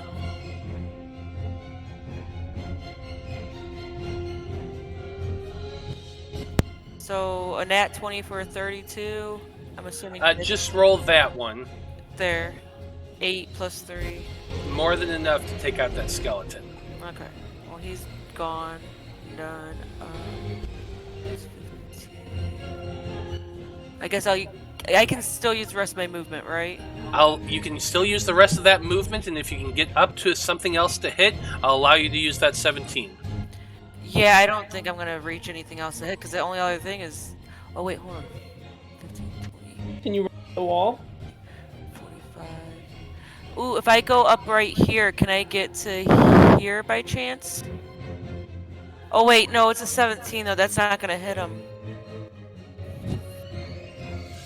So this right here, that wall is a 20-foot wall. Okay, so yeah, that will get me to him. Okay, well... But you could at least get up there to the top. Yeah, I'm gonna go ahead and do that. That'll get me right about there. Mm-hmm. Okay. Yeah, I'll do that. At least that uses all my movement. Yeah, and at least now you're able to see Morden Bendleton under that swirling portal. It's difficult to make out what it is he's saying because of all that swirling magical energy. But you can at least see him. Ichabod, you're up next. Alright. Yeah. 10, 15, 20, 25, 30. So as my bonus action, I'm gonna move my sword over and hit him with the spiritual weapon. 21. 21 just hits. So not the dueling, so just 5 force damage. 5 points of force damage. Minimum damage on that one. Pray for me, Lord. I'm gonna cast a spell. Right, but I don't know how much it would work. So my spiritual weapon's going to disappear because I am going to attempt a hold person. He needs to make a wisdom saving throw. It's like my only recourse. Let's hope he's not Sir Bendleton the Wise. What's your DC on that? 17.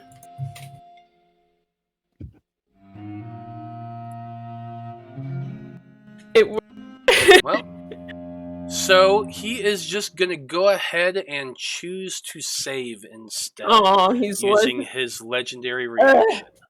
All right. First one he's had to roll today. Yeah. God forbid I do anything. Sorry. Right? It just... Yeah, never mind. Okay, I'm not gonna... I don't have anything else, so... Okay. Fair enough. Next up, we have the Banshee that is right there next to Blaznir. Just kill me. No. No Well, the with bear. a nat 1 for a 6, no, he does not. Or she does not. But that's it for the Banshee's turn. Top of the turn order, Corrin. You're up next. You can see Bendleton there. Okay. You can see the Banshee over by Blaznir. The magic seems to be swirling about him. What are you doing? Taking a page out of my master's book. Ludicrous. Act a fool. 5, Joining 10, his side. 15, 20, 25, 30. I can reach the tree, right? The root of the tree?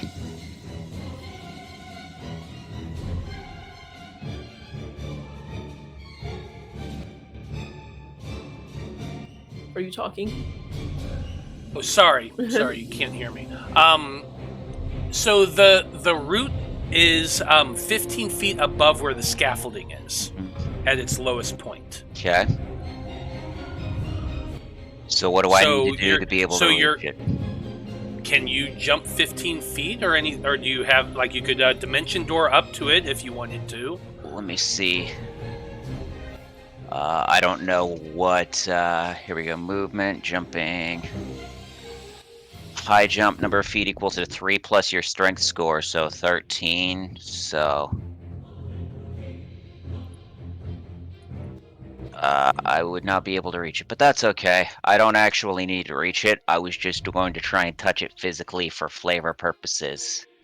Gotcha. So I'm going to position it in such a way that it basically is a straight line back down into itself. And I'm going to cast Lightning Bolt on the root. Okay, interesting. Blow it all to hell. Ooh.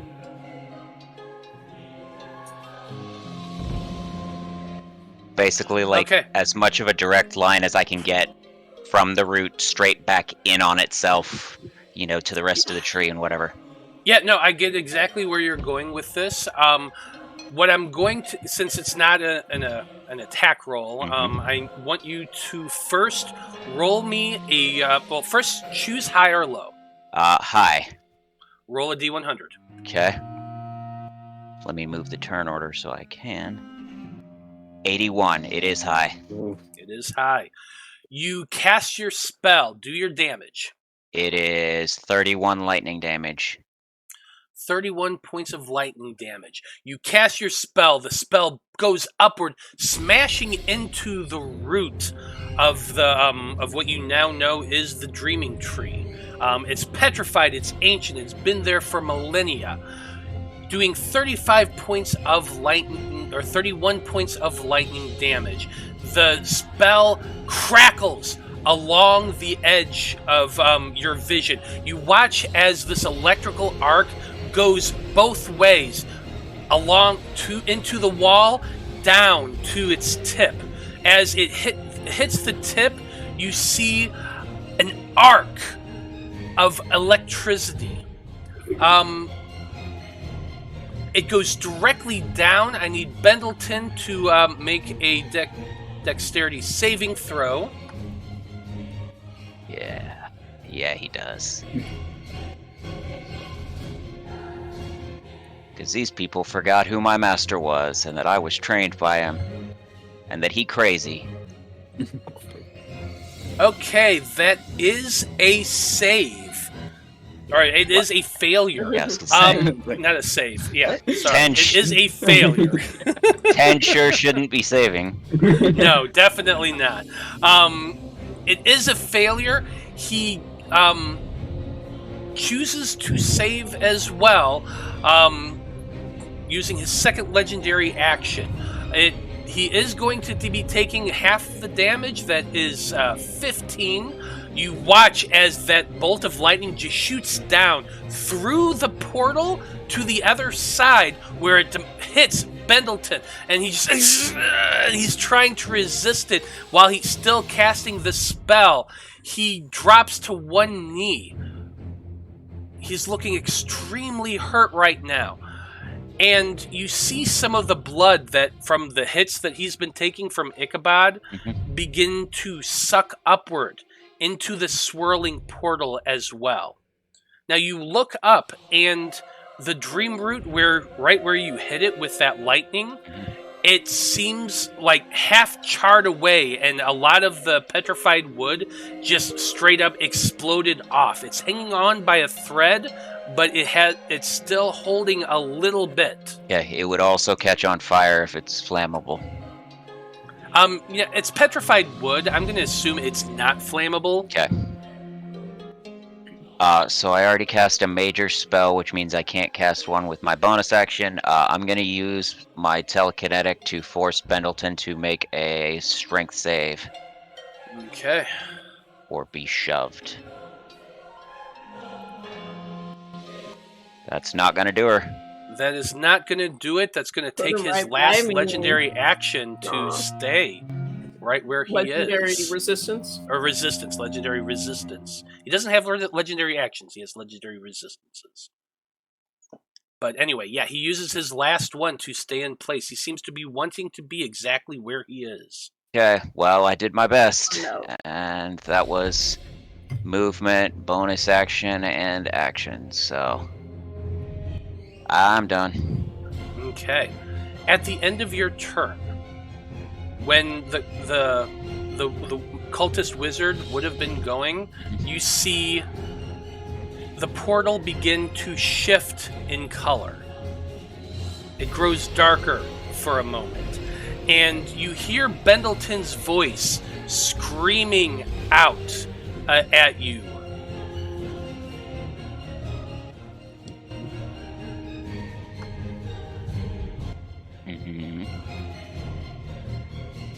Nightmares fuel the realm beyond. Through this portal lies the dreams of infinity. And the one we serve controls it all. You will never be able to stop what we are achieving. And as he says this, you begin to see a long foot start stepping out from the portal. It is horrific looking.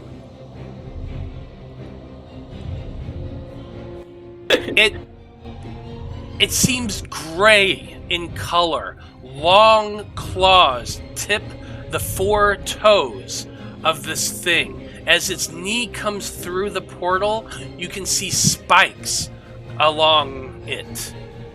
Its body continues to move outward, and you can see this horrible, twisted, distorted form of a creature. It almost looks goblin-esque, but it's humongous. At least 15 feet tall. The face has long pointed ears, no nose whatsoever, but a craggy maw of teeth. Its body looks like there's a gap in it. You can see rib bones poking out from it on either side. You can see intestine moving around underneath it, but the center of the cavity is open as this creature steps forward. It also steps down, damn near smashing Bendleton.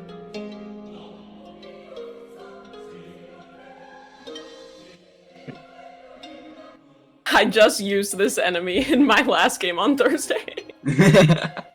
That's hilarious. No, I've cursed myself. Did anyone bring banishment?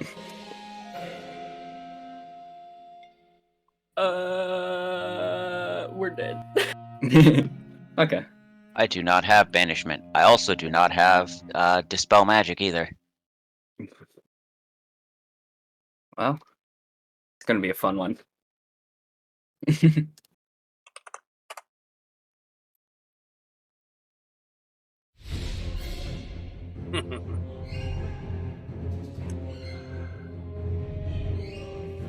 You also see the portal continue to swirl about.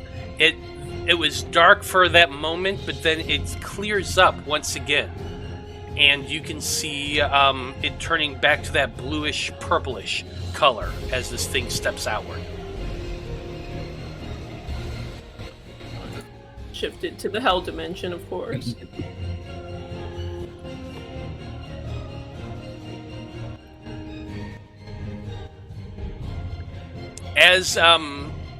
As that happens, Bendleton finishes the ritual that he was doing.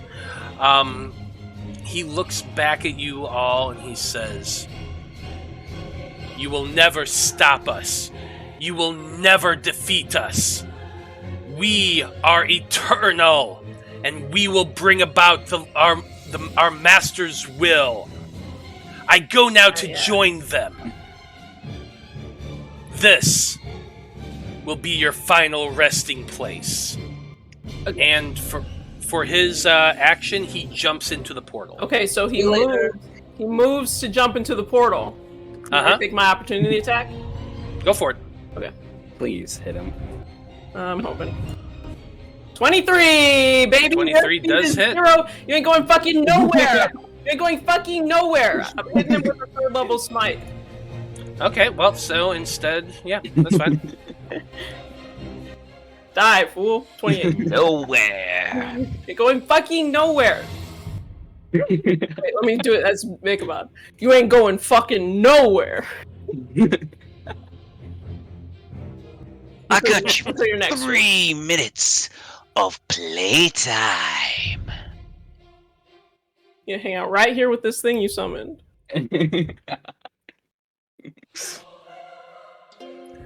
Well, he would have if it weren't for the fact that he only had 25 hit points left. Okay, so he jumps up to enter the portal, and as his body's going through, I crack my whip, and it wraps around his leg, and I yank him back, and he lands in front of me on the ground, and I just want to step on his throat. Yeah, and you just stomp down on his throat, breaking his windpipe. I want to let him know that this is going to be his final resting place. That is it for Morden Bendleton. Bitch. Hey, look, the 5-star knights are dead. Yeah. Now we get to die.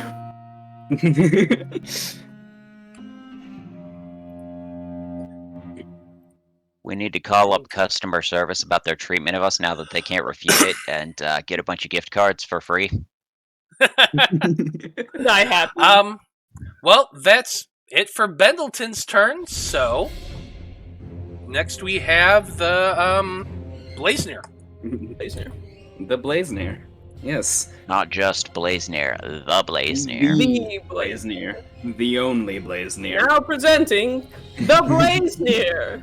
The Blaznir. So what does the Blaznir do? Well, You know, this guy, he looks friendly, you know? You know what I mean?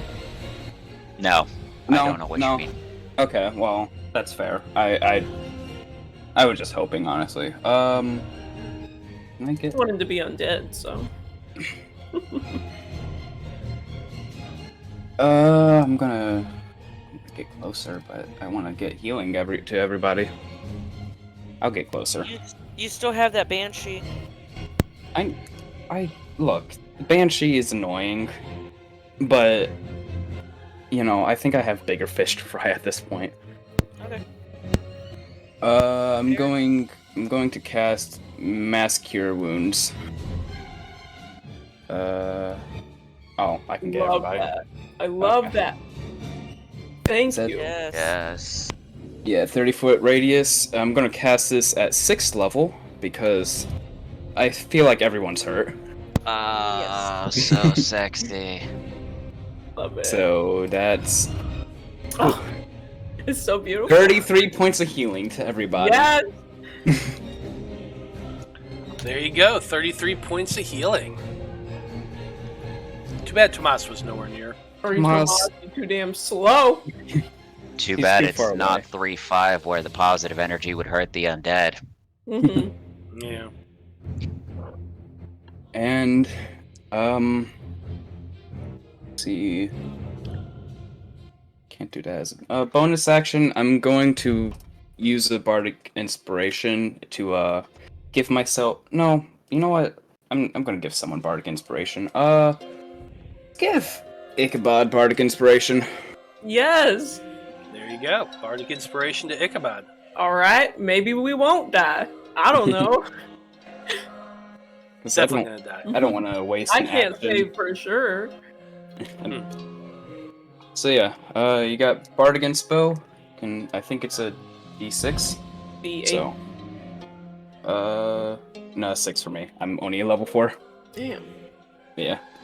Still thanks though. Sure to Hey, it's better than a D0. And yeah, that'll be my turn.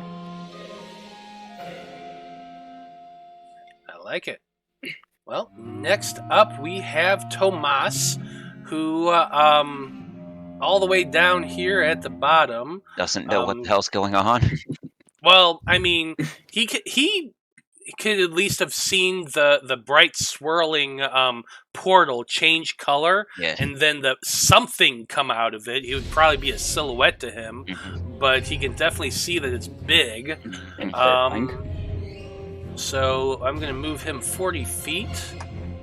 5, 10, 15, 20, 25, 30, 35, 40 feet to right there. He's just going to look up and see something up there. This is not good. He's going to use his bonus action to Step of the Wind. 5, 10, 15, 20, 25, 30, 35, 40 to right there. And shit, I guess he's got to use his action to dash as well. 5, 10. I mean, at least he can go straight up. Oh yeah, that's right. He's a 'Cause monk. he's a He monk. can definitely do that. So he doesn't have to take the long way around.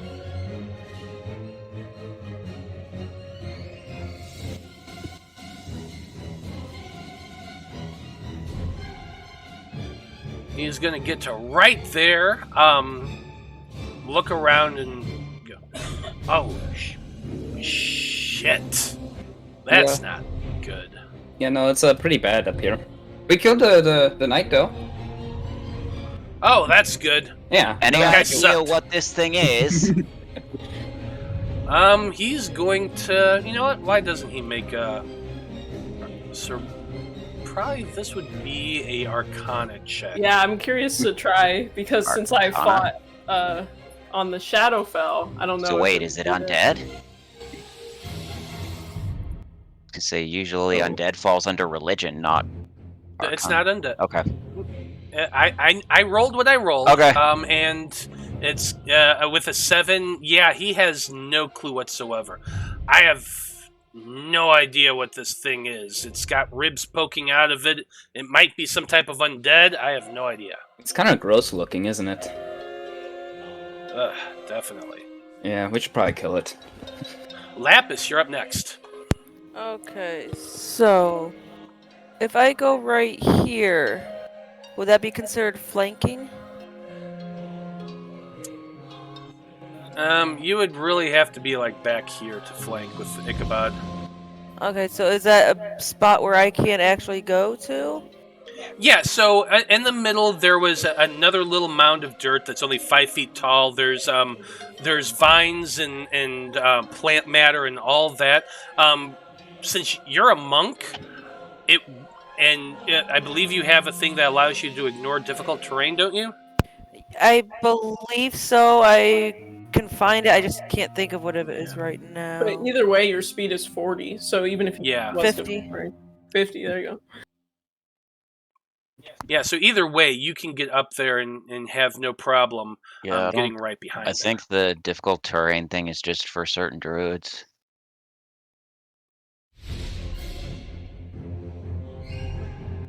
But still, getting right there, it would cost you pretty much all your movement, but you could get there. Alright, I'm just gonna do it. Go right here. I'm gonna wail on this guy. How are you Oh, hitting shit. him through the portal? The portal's above him. Oh, okay. So yeah, think about it like this: the portal is 5 feet above where she's standing, Okay. and then 10 feet below where the tip of the Dreamroot is. Awesome. How high is And the thing Corrin is right 15 feet tall. Corrin is about 15 feet up from the platform there. now? Okay. So, So I'm assuming a natural 20 for 32 hits, but does a 20 hit? 20 does hit. You beautiful monk, you. So there's that much damage, and then, flurry of blows. So that's 25 and a 24. Let's put that hand of harm on there. That much damage, and that much damage. It's a lot of damage. That's a lot of damage. Thanks. That tells me a whole lot.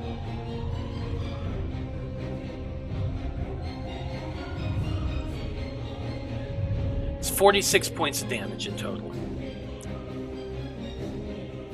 Just so you know.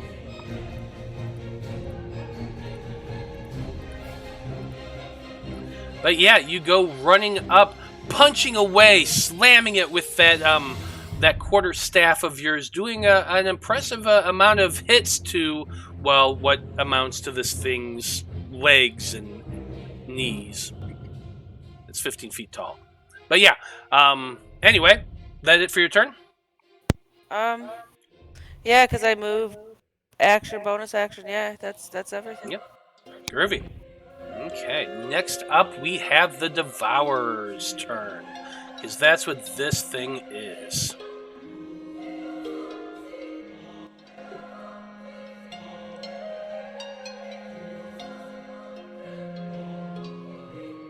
Okay, so I think the first thing I'd like for it to do is use its Soul Rend ability, because this is fun.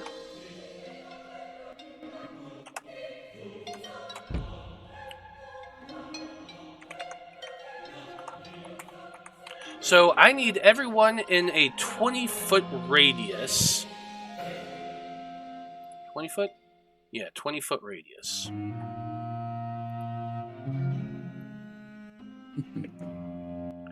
So yep, that would include you, Corrin, since you're 15 feet up. Does include the Banshee, does include Tomas, does include Kyan. So yeah, everybody. Oh. Con saving throws, please. 18. Hee Bye, Blaznir. I ain't got a natural 20 though. Shit. So I got a 14, so... I accidentally rolled with advantage, but can we just say I used my inspiration for that to get that 20? You haven't used it yet, so sure, I'll allow it. Tomas gets my +4. Okay, good to know. So that would be a 17.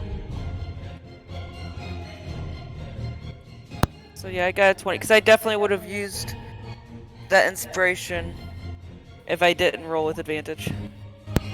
Okay, unfortunately the DC is an 18, so Tomas failed. So did I. Ichabod, you succeeded. Corrin, you also failed. So everyone who failed takes 36 points of necrotic damage. 36. Wouldn't it be 46 because of the Or Knight have- there?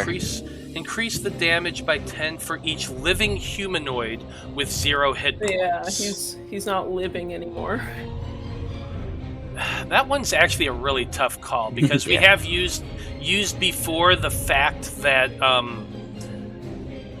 that like major enemies are considered death unconscious saves at or whatever. times. Were you going to have that be true before you read this guy's ability? Was he going to be making death saves? I've said we've used I that know. before That's in the what past. I'm saying. To rule this, was he going to Yeah. be 100% dead, or were you planning to roll death saving throws? Honestly, I'm planning on him being 100% dead. Okay. Now because there's something else I was planning on using him for, but that's okay. So I'm going to say that in this moment he is definitely dead. He's not going to add the extra 10. Okay. So it is just the 36. Still alive, just barely. That's 18 on a successful save, right? Yes. Okay. And then- Iron is still up, guys. Nice. And then if you have resistance, you get it halved even further. Yeah. Correct. Yep. Nice.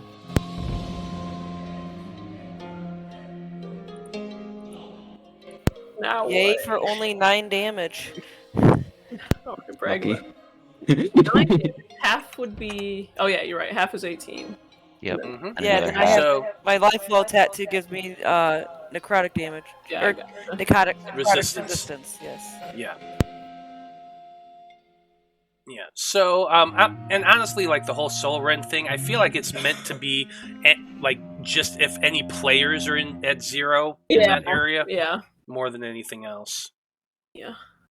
But anyway, so that was it's soul rend. It now gets to make 2 claw attacks.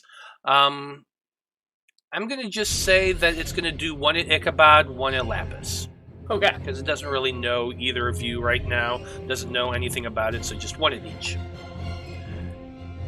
13 to Ichabod, 18 to Lapis. Neither hit. Okay. That's it for that thing's turn. Ichabod, you're up next. Oh, thank Pull out God. my long sword. I'm gonna attack it. Here goes. So 28 to hit. That's On gonna the hit. first attack. I'm gonna use a superiority die because I think he's large. It says if the creature is large or smaller, it must make a strength save. He is large. Okay, so he's gonna take. Tack that on there. Did it? Yes, it looks like it did include it. I think. Yeah, I think it did. 1d8 plus 4, and then plus 1. I'm like so confused. I don't think it added it. What? It did not add a Okay. superiority die. Okay, so that's 17. It should take plus 2 for my dueling, so that's 19 plus this superiority die. 1. So 20. So 20 damage, and then it needs to make a strength saving throw. Okay. It's like if you have 2 things clicked. I always have the dueling on, then it gets very. 21 does save. Okay, in that case, I'm gonna hit him again. Oh, I should have advantage on these because flanking. Let me roll to Yes. see if I crit real quick. I don't. Now I'll roll my next one with advantage for another 28, and I'm gonna That do hits. another superiority die because why not? Okay, now it should do it. So 18, and then this is the superiority die. Nice. So 26.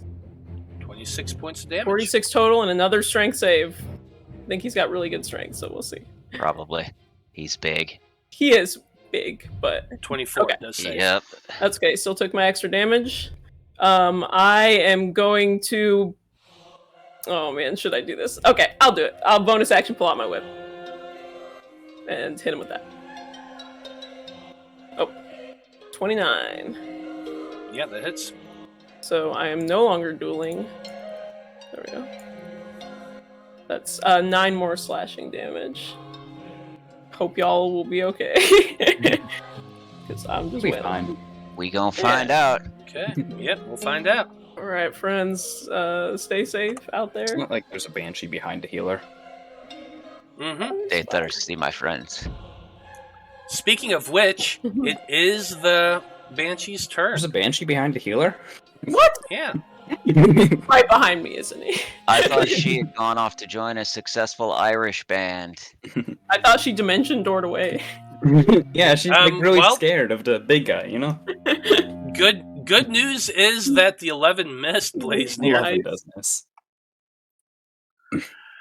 That's it for that turn, and we're at the top of the turn order once again with Corrin, standing on top of that scaffolding up there. Yeah, second verse, same as the first. A lightning bolt straight into the root.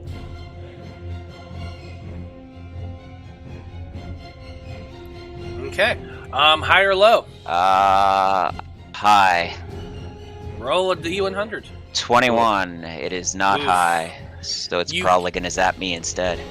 Yes, that's exactly what happens. As you cast the spell up, the magic inherent to this root seems to reflect the spell back at you. So I need you to make the Dex saving throw. Oh my god. You're about to kill That's- yourself. Maybe?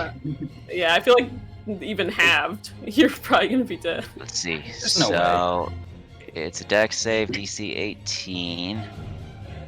Yeah. I failed my save. Horrid. So yeah, with 35 damage, that's gonna drop me. Okay. You cast the spell. It flies up, striking the root, bounces back as those magical particles that I had described earlier, the scintillation around the root, just coalesces right at that same spot, almost as though it's trying to protect itself from your assault. It reflects it back towards you, and you try to dodge out of the way, but the blast of that thing just strikes you, and yeah. Good question. Mhm. So it doesn't specify that it has to be an enemy. Can I use a reaction to cast Absorb Elements? I'm going to allow it. If you have the spell prepared. I have the and spell all that, prepared. Yeah. Yes, you Okay. can absorb elements. So that will give me resistance to it, which takes it from 35 down to 17.5. Mm-hmm. So, Round down. So round down, so 17. yep. Are So you I'm up? at 2 HP Yeah, and oh 5 God. temp HP Wow. Oh my god. What's the 5 temp HP from? from aid. Gotcha. I've just been keeping track of that as the last thing because it's easier Oh than yeah, trying because to remember it's because not it's like technically temp real HP. HP. Yeah. Yeah, well, technically, temp HP gets used first. Yeah, but it's not temp HP. But- It's added to your total. Oh, that's right. Yeah, that's gotcha. That's gotcha, why that's I've been right, yeah. keeping track of it as the last thing, just in case. Got it. Because it Makes could sense. be healed Mhm. potentially. Yeah. So I'm at Makes sense. 7 right now. Oh my god. Okay. Oh, and also the scaffolding you're on catches on fire. Oh, no. It's taking Yeah. my blade. Why are you blaming me? You're right there. Do something.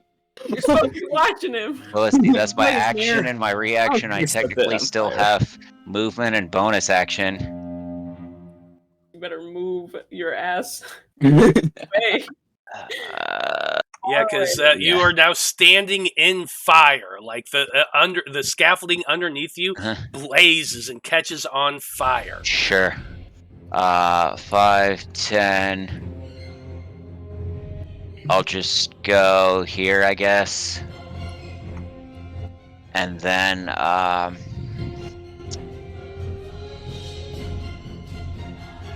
he's too big to shove, I'm assuming. So, Shove a large or smaller?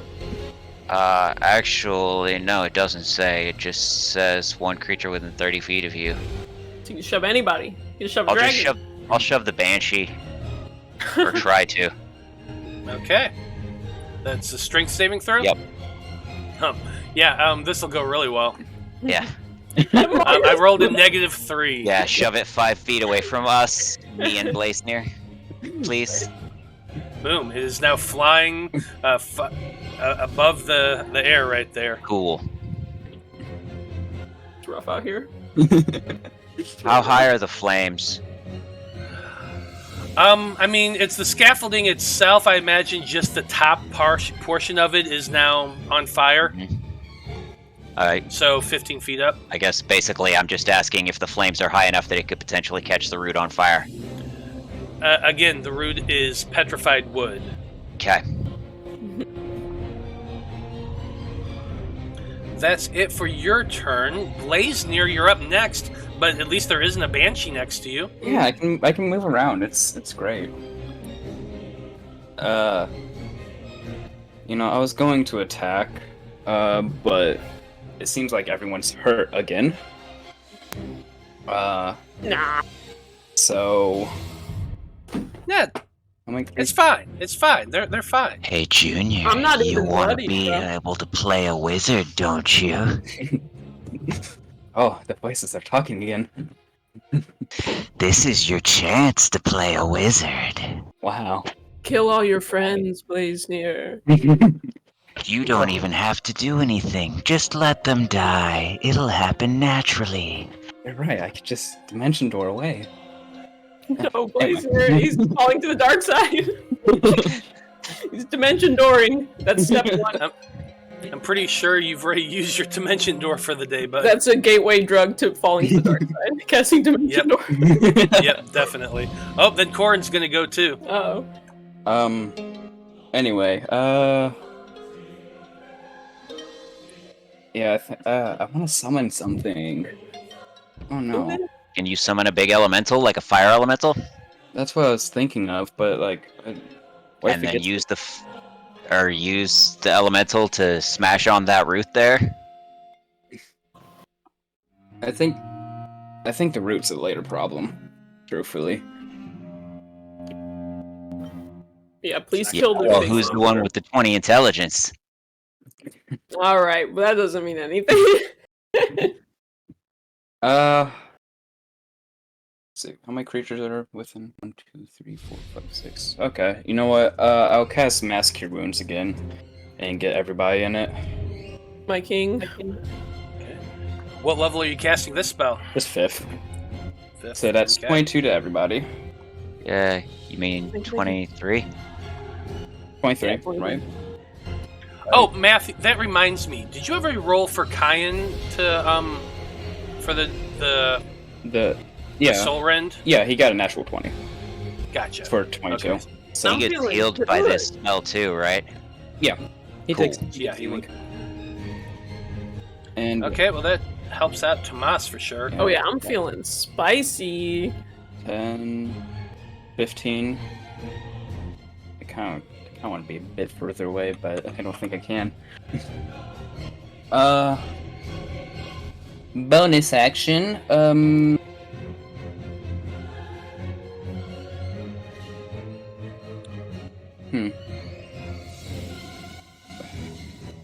I mean, Kyan's not going to do much to damage, but you still have Ichabod still has my Bardic Inspiro, so Oh, correct.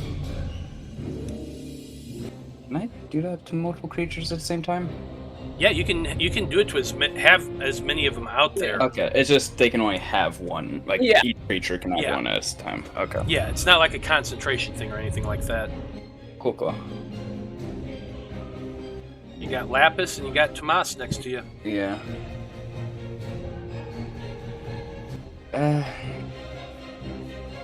Don't know. I think I wanna save my. Well, no, I don't. This is difficult. I have too many options.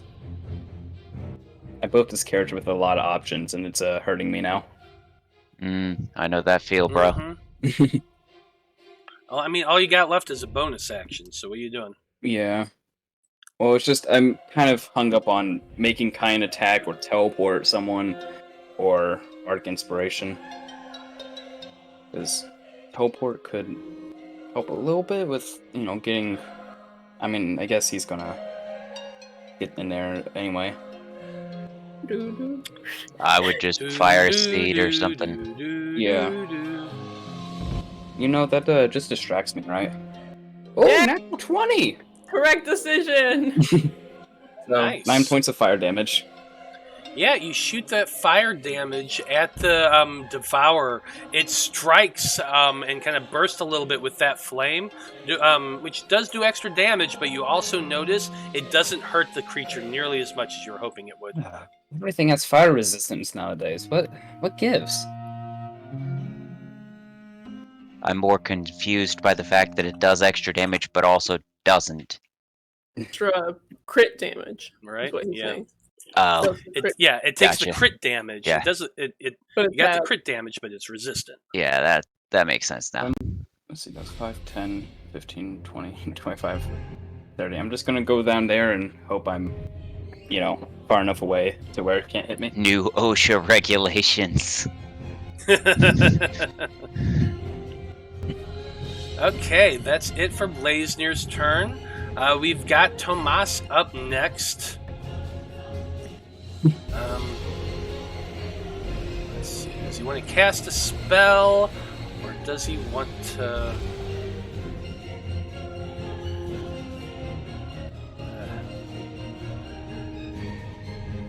Tomas, kill it quick. Whatever you gotta do. Okay, be careful. Well, what the hell? I was messing around with something to see if it would I work, thought Tomas was but about I to don't blast remember you. how to rotate it, so I'll do that on my turn. Moss is just gonna lightning bolt straight through Lapis. Yeah, I was like, Yeah, sorry, Lapis. yeah, definitely. I'm just gonna kill Lapis. Yeah. Screw Lapis. Yeah. Tomas is They're gonna tired of blood having to monster remember fight. new names.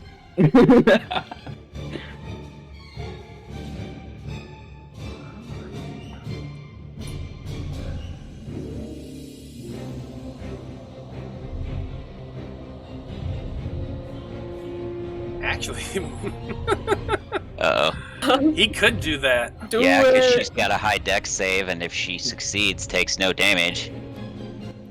Well, and here's the thing: he's well versed with monk abilities. He is a monk. He knows exactly what they do. So he's going to go ahead and use a metamagic point to cast this as a careful spell. So he's casting lightning as a careful spell. When this happens, I get to choose a number of creatures equal to my charisma modifier, which is 4, but I only need the one, Lapis, because she's the only one in the way. But you automatically succeed in your saving throw And thus with a take careful no damage. spell. So you automatically take no damage. Nice. Nah, hit him. So... Let's see how his dexterity is. Guy. I would like to point out though, couldn't he have just moved a little bit to aim This one's cooler. This way's a lot cooler, damn it, and I almost never use sorcery points. So I just really wanted to use a sorcery point. Fair enough. Now we're gonna die because we needed those sorcery points. Okay. That's Yes. a 5 failure. So 28 points of lightning damage to this critter. Oh, damn it. He is resistant to that as well. Of course That he is. sucks. Well, 14 But- ain't nothing to sneeze at. 14 isn't nothing to sneeze at, and at least now Tomas knows, shit, they're resistant to lightning as well.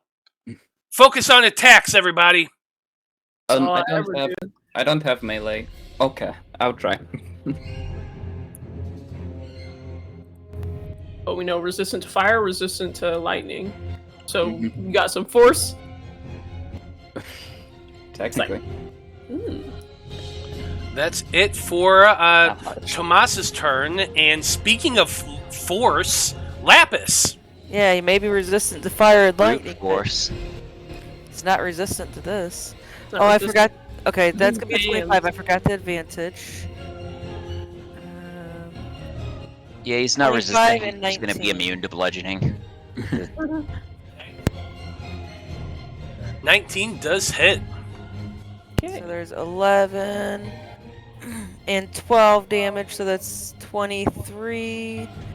And then, I'm doing the flurry of blows, so that's Nice. 31 and a 28. How many crits have you got?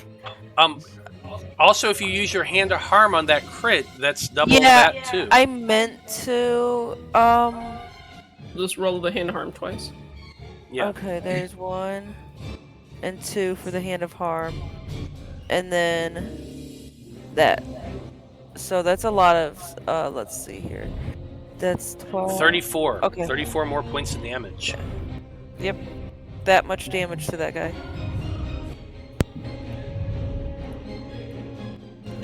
Okay. The creature is looking hurt right now as you pummel him over and over again, but it is still up. And now it's its turn. Of course, of course. Don't worry, I got something coming. Something big. Not before I do. Not before I do. I'm feeling pretty decent, Before I so do. I'll be okay. I mean, what is he gonna do? Eat one of us? I'm gonna do Well, so Maybe. here's the next thing. Now, we said previously that for story purposes, Bendleton didn't count to the additional for the living humanoid thing. Mm-hmm. Mm-hmm. Yeah, and yeah. That's a shame. I really wanted to use his imprisoned soul thing, but it because I want It- Pendleton to suffer in death. it also specifically says a living humanoid with 0 hit points, so somebody who's technically unconscious. Mhm. So really, it's supposed to be just for them, for party members. But in this instance, I feel like I want to do this just because it's cool from a narrative standpoint. Personally, I'm okay with it. Imagine Sure, whatever. Bennington's soul is like just now coming out, and he just grabs it. All I really care about is that if it works Nice. one way, then that's the way it's going to work. So at the start of its turn, I rolled a 6, but I like this. I think from a narrative standpoint, this makes a lot more sense. So, as it's standing there, it looks down and sees Bendleton on the ground, unconscious, dying, near death. Suddenly the body disappears and reappears inside the middle of this thing's rib cage. As this happens, you just hear Bendleton scream out in pain as his soul is rent from his body, ripping it away. You see this ghostly form come pouring out from Bendleton's body, out through the chest cavity, and with this scream of pain and fear, the open mouth of the Devourer breathes the soul in. Play stupid games, win stupid prizes. So now will he roll his death saves inside his chest? It's eternal life as part of the one. You're not going to like it. Yeah, I'm just gonna say, I kind of like just the way that basically he ate this thing's soul. He does seem to heal up a little bit more from that. But at that point, you see the form of Bendleton start moving as he has become a zombie. Well, here's your chance to take out Bendleton like you wanted. I already did. I mean, it's gonna feel even better the second time.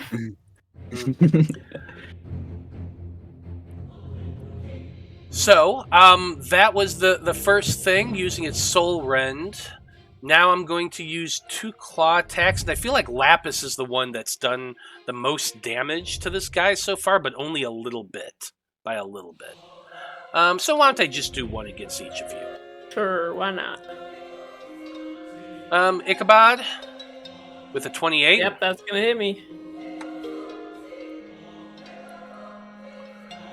15 points of slashing damage and 25 points of necrotic damage as this fiend just rips away at parts of your soul.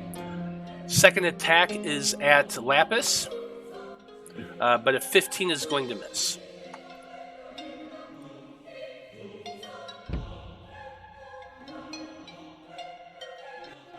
Okay, that's it for its turn. Ichabod, you're up next. All right. Sticking with my guns. You're playing Ichabod. I'm sticking He with does not my have guns. sword and my whip. Double 25s. Okay. We are gonna see what this one is. Nice. Nice. Sorry. 15 damage on the first hit. Okay. Ooh, that's better. 19 damage on the second hit. Hit him with 15 damage. the whip. Double net 20! Nice. I'm hitting him with the 3rd level smite! I feel like you should get some kind of extra bonus damage for that. 'Cause how often does that happen? Actually, she is. You're going to get an extra D8 of damage for the radiant for the smite. Nice. Okay. So is that also doubled? The extra D8? So is it Yeah. D8? Oh my god, okay. Yeah. Let's see what we're gonna get here. Okay. That That and roll 2D8. and a 9. Okay, so 17 plus 11 is 28. Is that right? Plus, Yep. 56, I believe. Okay. 31 plus 6. Yeah, plus 56 7. on that one. 56 total? Yep. There's too many numbers. Yeah. Plus the other. I'm trying to calculate how much damage you did in this total Here, battle. I'll or total add round. 6 plus 9 plus 11 plus 8 plus 17. Oops. 93. 13 plus 6. I have 81. Oh, wait. My 9. I have 90. Yeah, that's what I got as well. 90 points of damage on this series of attacks. Looking. So tell us, Yes! Ichabod, Yes! how does this look? Okay, this thing terrifies me. Can I roll real quick to see if I faced one of these while on the wall? Or if I've seen one or heard of them? Absolutely. Is this religion? Yeah. Can I do? Well, no, this is so. Roll a D100. Okay. I like And it. tell me high or low. 100. We're gonna stick. Or tell me high or low first. We're gonna stick with the Roll. guns and say high, because that's what Corrin did. I always do high. No, it's as low as possible.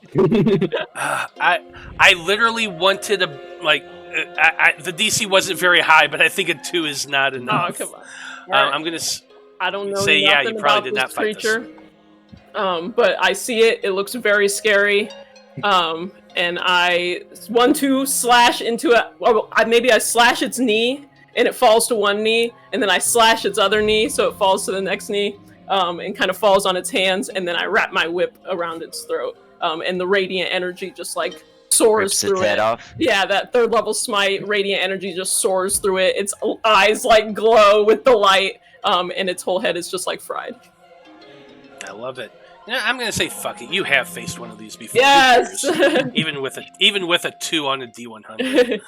Yeah, it would make sense if they're crawling around the Shadowfell. Yeah, there are some. And they on the have like Shadowfell. armies of undead and stuff, and that's what we were fighting. So, Nice.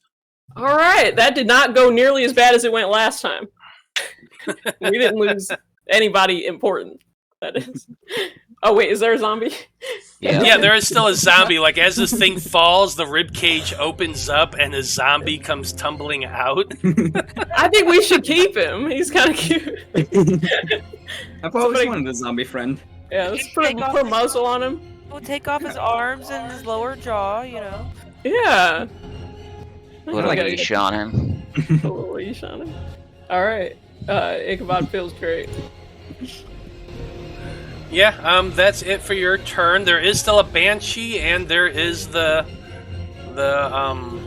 zombie who I'm going to roll for initiative now.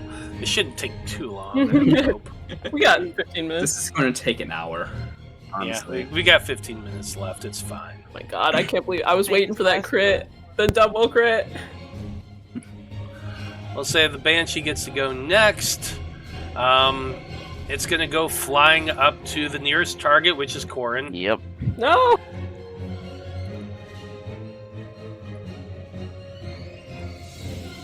But a 12's not enough. No. Next is the zombie's turn. The zombie of Bendleton climbs up. It's very stupid, but you're right there, Ichabod. So it's just reaching its arms out to try to grab onto you. It's risen from the grave to seek vengeance. But they rolled a 13. It's not gonna hit. Yeah, I slap his hand away like Neo in the Matrix. Sounds about right.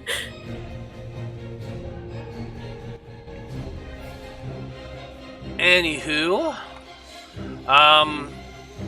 Corrin, it's the top of the turn order. It is your turn. Alright.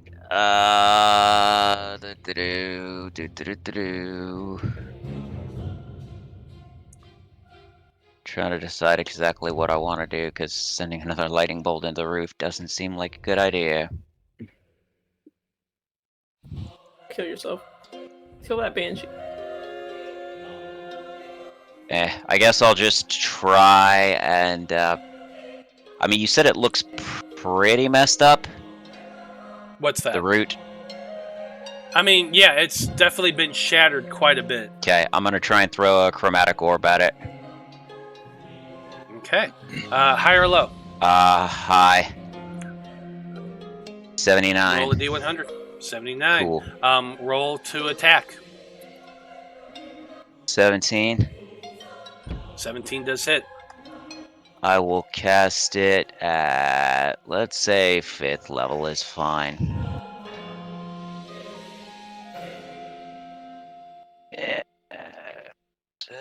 Oh, that's 36 points of damage. 36 points of damage. Yeah, I'm going to say that's enough. You throw that chromatic orb. What damage was it, by the way? Lightning seemed like it did fine against it, right? It definitely took the damage. Okay, So, then yeah. yeah, lightning is fine. Okay. Yeah, so it hits it. It explodes in that arc of lightning, taking out the last bit from that chunk of the root. You basically cut it up right there, and the piece just begins to tumble downward. You hear crack, crack, crack as this petrified wood splinters. The chunk of the root drops down, smashing into that burning scaffolding, destroying it, sending splinters of wood and flames and cinders and ash everywhere in the area. It lands down on the ground, and you have broken a chunk of the dream root, the petrified root, off. Cool. Hopefully that does something useful. Hey, Mr. Banshee, why don't you make a strength saving throw? Okay. Or get away from me. Yeah, it rolled a 5. Yeah, get away from me. Done. Okay. 5, 10, 15, 20, 25. And that'll be it. Corrin, you look hurt. Blaznir, you're up next. Yeah, I'm gonna just kind of peek my head, climb up here, peek my head up, like, oh, that's pleasantly surprising. Good job. Hey. And, who's the friend there? Do you guys want that? Honestly, now that he's up close, I don't like the way he's looking at me.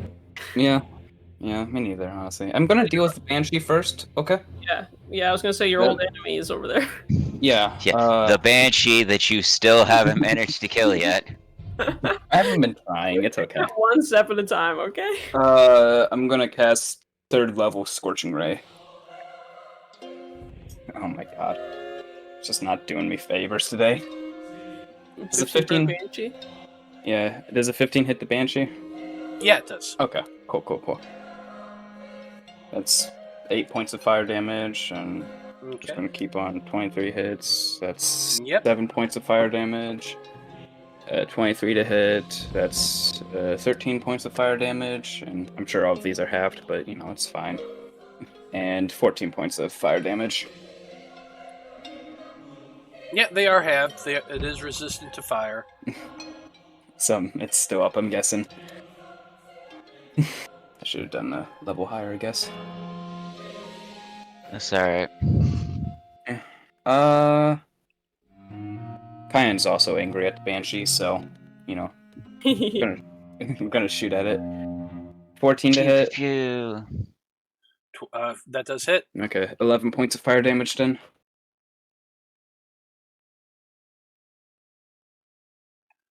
It is looking severely wounded by this point, with all of these fiery bolts and rays and everything else hitting him. It is still alive, though.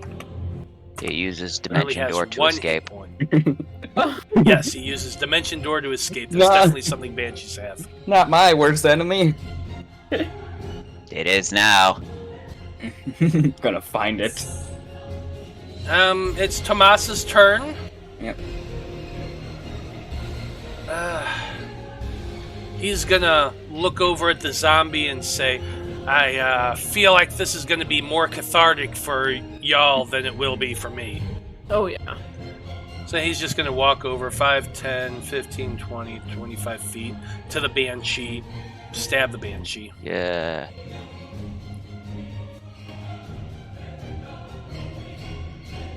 That's enough to hit. 7 points of piercing damage. It literally had one. Oh, You're one short of killing him. of course I was. If only it wasn't resistant to fire. And that's going to be it for his turn. I should probably take some other damage types of spells, but Lapis, you hold him.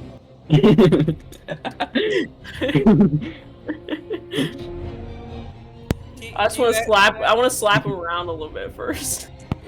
Do you really grapple him? Yeah, grapple him. This torture this We gotta. zombie. Yeah, we gotta.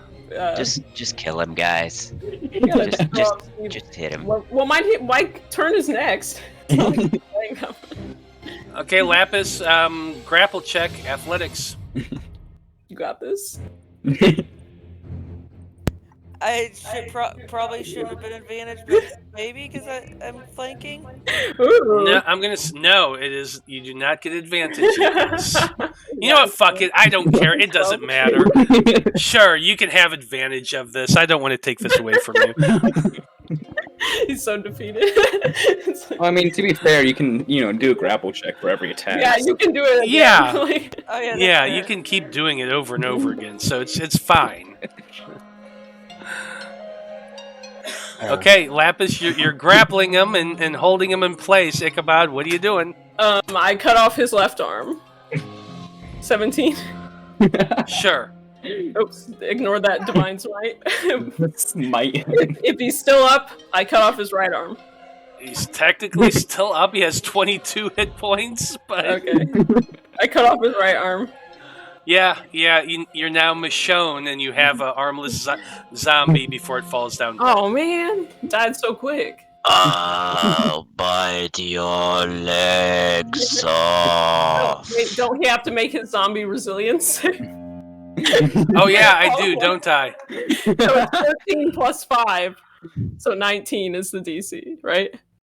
Oh. 17. Oh. It's just a flesh wound. Wait, Good night, didn't Matthew Morgan. give the zombie bardic inspiration? Yeah, I gave No. the zombie bardic inspiration. Yeah. Didn't you let me say that? I give my bardic inspo to the zombie. I haven't used it. I'm just kidding. Yeah, but you do kill Bendleton's zombie one last time. I used my bonus action to take any stuff he has. I mean, he had a bow, he had a longsword. You could grab those real quick. As you're doing that, the room you're in now is actually kind of lit up. I mean, there's fires basically everywhere. There's some on the scaffolding. There's some all over the trees in the back of the room, and then there's this big glowing, swirling vortex of a gate, still there on the ground. Oh, that's Now, weird. when you smashed the root, and you can see the broken piece that's down on the ground now. It still scintillates. Yeah, scintillates. Yeah, Scintillate. scintillates. No, it's scintillate. Scintillates Yes. with occasional lights going over the piece as well, and then above you can also see in the ceiling what little of the root remains is jagged and sticking out. Also scintillates with that bluish white light that's it's almost like pinpricks of light going over the entirety of the petrified branch. Corrin, you want to take a look at this here portal? See if maybe you can discern where it goes? Uh-huh. And by that, I mean not really, but uh-huh. I'm gonna take a look at that portal. Yeah, go ahead and make an Arcana check. Tomas is going to come up and help you out with that.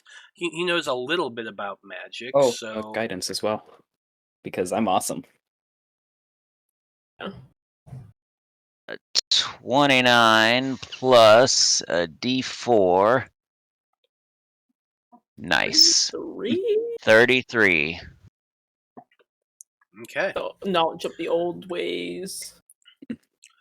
So you're looking at the tree. You do understand the connection of things. The pieces of the dream roots that while your group hasn't seen, you have read about them and had some time to read up a little bit when you're there at the conclave. And you do understand that by nature, these things, while separate, also seem to be connected to one another in an almost intrinsic sort of state. While broken from it there, you can see that little particulates of that magic kind of float between them, almost like you know when you have two when you're conducting electricity and you have two brass knobs on either side, and you can see the arc of electricity going between it. Yeah, I mean that's I was gonna say that's why I cast the lightning bolt down the route to try and see if it would travel anywhere to mess stuff up. Yeah, and it did definitely do some damage and that sort of thing. Cool. You start thinking back to some of the things that that Bendleton had said during the attack. That your group would never be able to make it in time. That this portal, going through this portal, would somehow get you closer to them, like as though he seemed like he thought you were there to use the portal yourself, and he was there to defend it. You also remember a few other things that he had mentioned about dreams of infinity and nightmares beyond your comprehension on the other side of this portal. With your 33 Arcana, you're starting to put the pieces together. You're fairly certain that this leads into the dream dimension itself. And Bendleton sure seemed to think that at the other side of it was the ritual that was currently being that's currently underway. You also remember that one of those cultists jumped through it and disappeared into it. Chances are heading that direction. Okay, do I know if jumping in the portal would hurt us? Like, not You're obviously there's something nasty on the other side, but like the act of traversing it itself. were you there in time to see him go through it, Yes. or was that before you got there? Okay. You, with your 33, you're fairly certain that no, it didn't take any damage. The illusion of being sucked into it was just part of traversing through it, but it didn't seem to actually hurt the cultist at all. Does it seem like the portal will remain here for some time, or is it like fading away? It's difficult to tell. I'm just like, you're just kind of asking this question and riding along that 33. You don't have enough information to make that sort of educated guess. Right now, the portal seems to be open. How long it's going to remain open? It could be an hour. It could be a day. It could be a year. There's no way of knowing for sure. Say that we try to short rest, put these fires out best we can, try to short rest and keep an eye on it, and then go through. What is a short? I guess a short rest will let us use hit dice. Yeah. Mm-hmm. Yeah, if you're wanting to rest for an hour and Sure. after putting out these fires, you could roll hit dice and all that, yada yada. Yeah, I mean, a long rest would be best, but I don't know how long it'll. I don't think we can wait that long, so I'd say a short rest. Yeah. Yeah, we're kind of screwed I up. I can send my little red panda elemental into the portal. See if he can come out and see what he sees. Maybe all or I'm sure it'll nothing be is perfectly probably safe better. Right on the other side. what? I said, yeah, I'm sure he'll be perfectly safe right on the other side. I mean, it's a good indication on. Yeah, because I mean, ideally, a long rest to get spell slots back if we're going into like final battle territory, Yeah. But that's what I'm saying. Like send in my friend. He can come back tomorrow, or short rest even. Sure. So. Nothing wrong with a little scouting. Okay. And I'll just kind of tap him and just go in the portal, buddy.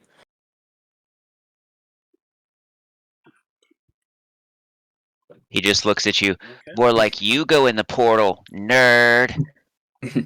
Okay. Yeah. Well, so sounds like you're taking some moments to put out all the fires first. That way, you have. We don't dive smoke oxygen. Yeah. Yeah, because fire burning in an enclosed space eventually is going to burn off all the oxygen. I have no clue what you're talking about. That's crazy. No, But you can spend a little bit of time doing that, and then everyone sits down to rest for a little bit while you send Kyan through the portal to see what it can see. Mm-hmm. And we're going to find out what it can see next time on the Debauchery Circus, because it's 6:00. So, well done, everybody. You've at least managed to defeat this thing and kill one of your enemies. So, yeah, nice. And, Hell yeah. I think this is a good time. So after dealing with that banshee and nearly dying from that whale, and the Devourer. Yeah, and the Devourer. Oh god. This battle was filled with just such sorrow. And Morden Pendleton. Please no. Why are you saying no? Lapis is now Elegy. Elegy. Because I knew exactly what was going to happen. I thought she was going to say, do we level up? No, it was her talking, and I knew she was going to change her name again. L-G-E-L-G-Y? E-L-E-G-Y. Elegy. Which, it means sorrow. Which I think fits with, the banshees. They're, yeah, full of sorrow. So. But also, do we level up? You just leveled up. What are you talking about? But we killed we killed a CR13 guy. We killed a He had a prison in his ribcage. Yeah, like we killed one of our big bads of all time. There's 30 a different portal in front of skeletons. us. We're about to go to the big baddies. We're about to go to the dream dimension. Yes, actually, you do love Yeah! Ah, sweet. Sweet. Oh yeah. So, thank you to everyone who watched today. We very much appreciate you hanging out with us. Tune in next time as you see these level 14 characters decide to go running through a portal, maybe? We'll find out. But once again, thank you for watching. Have a great evening, and we'll see you next time. Good night. Night.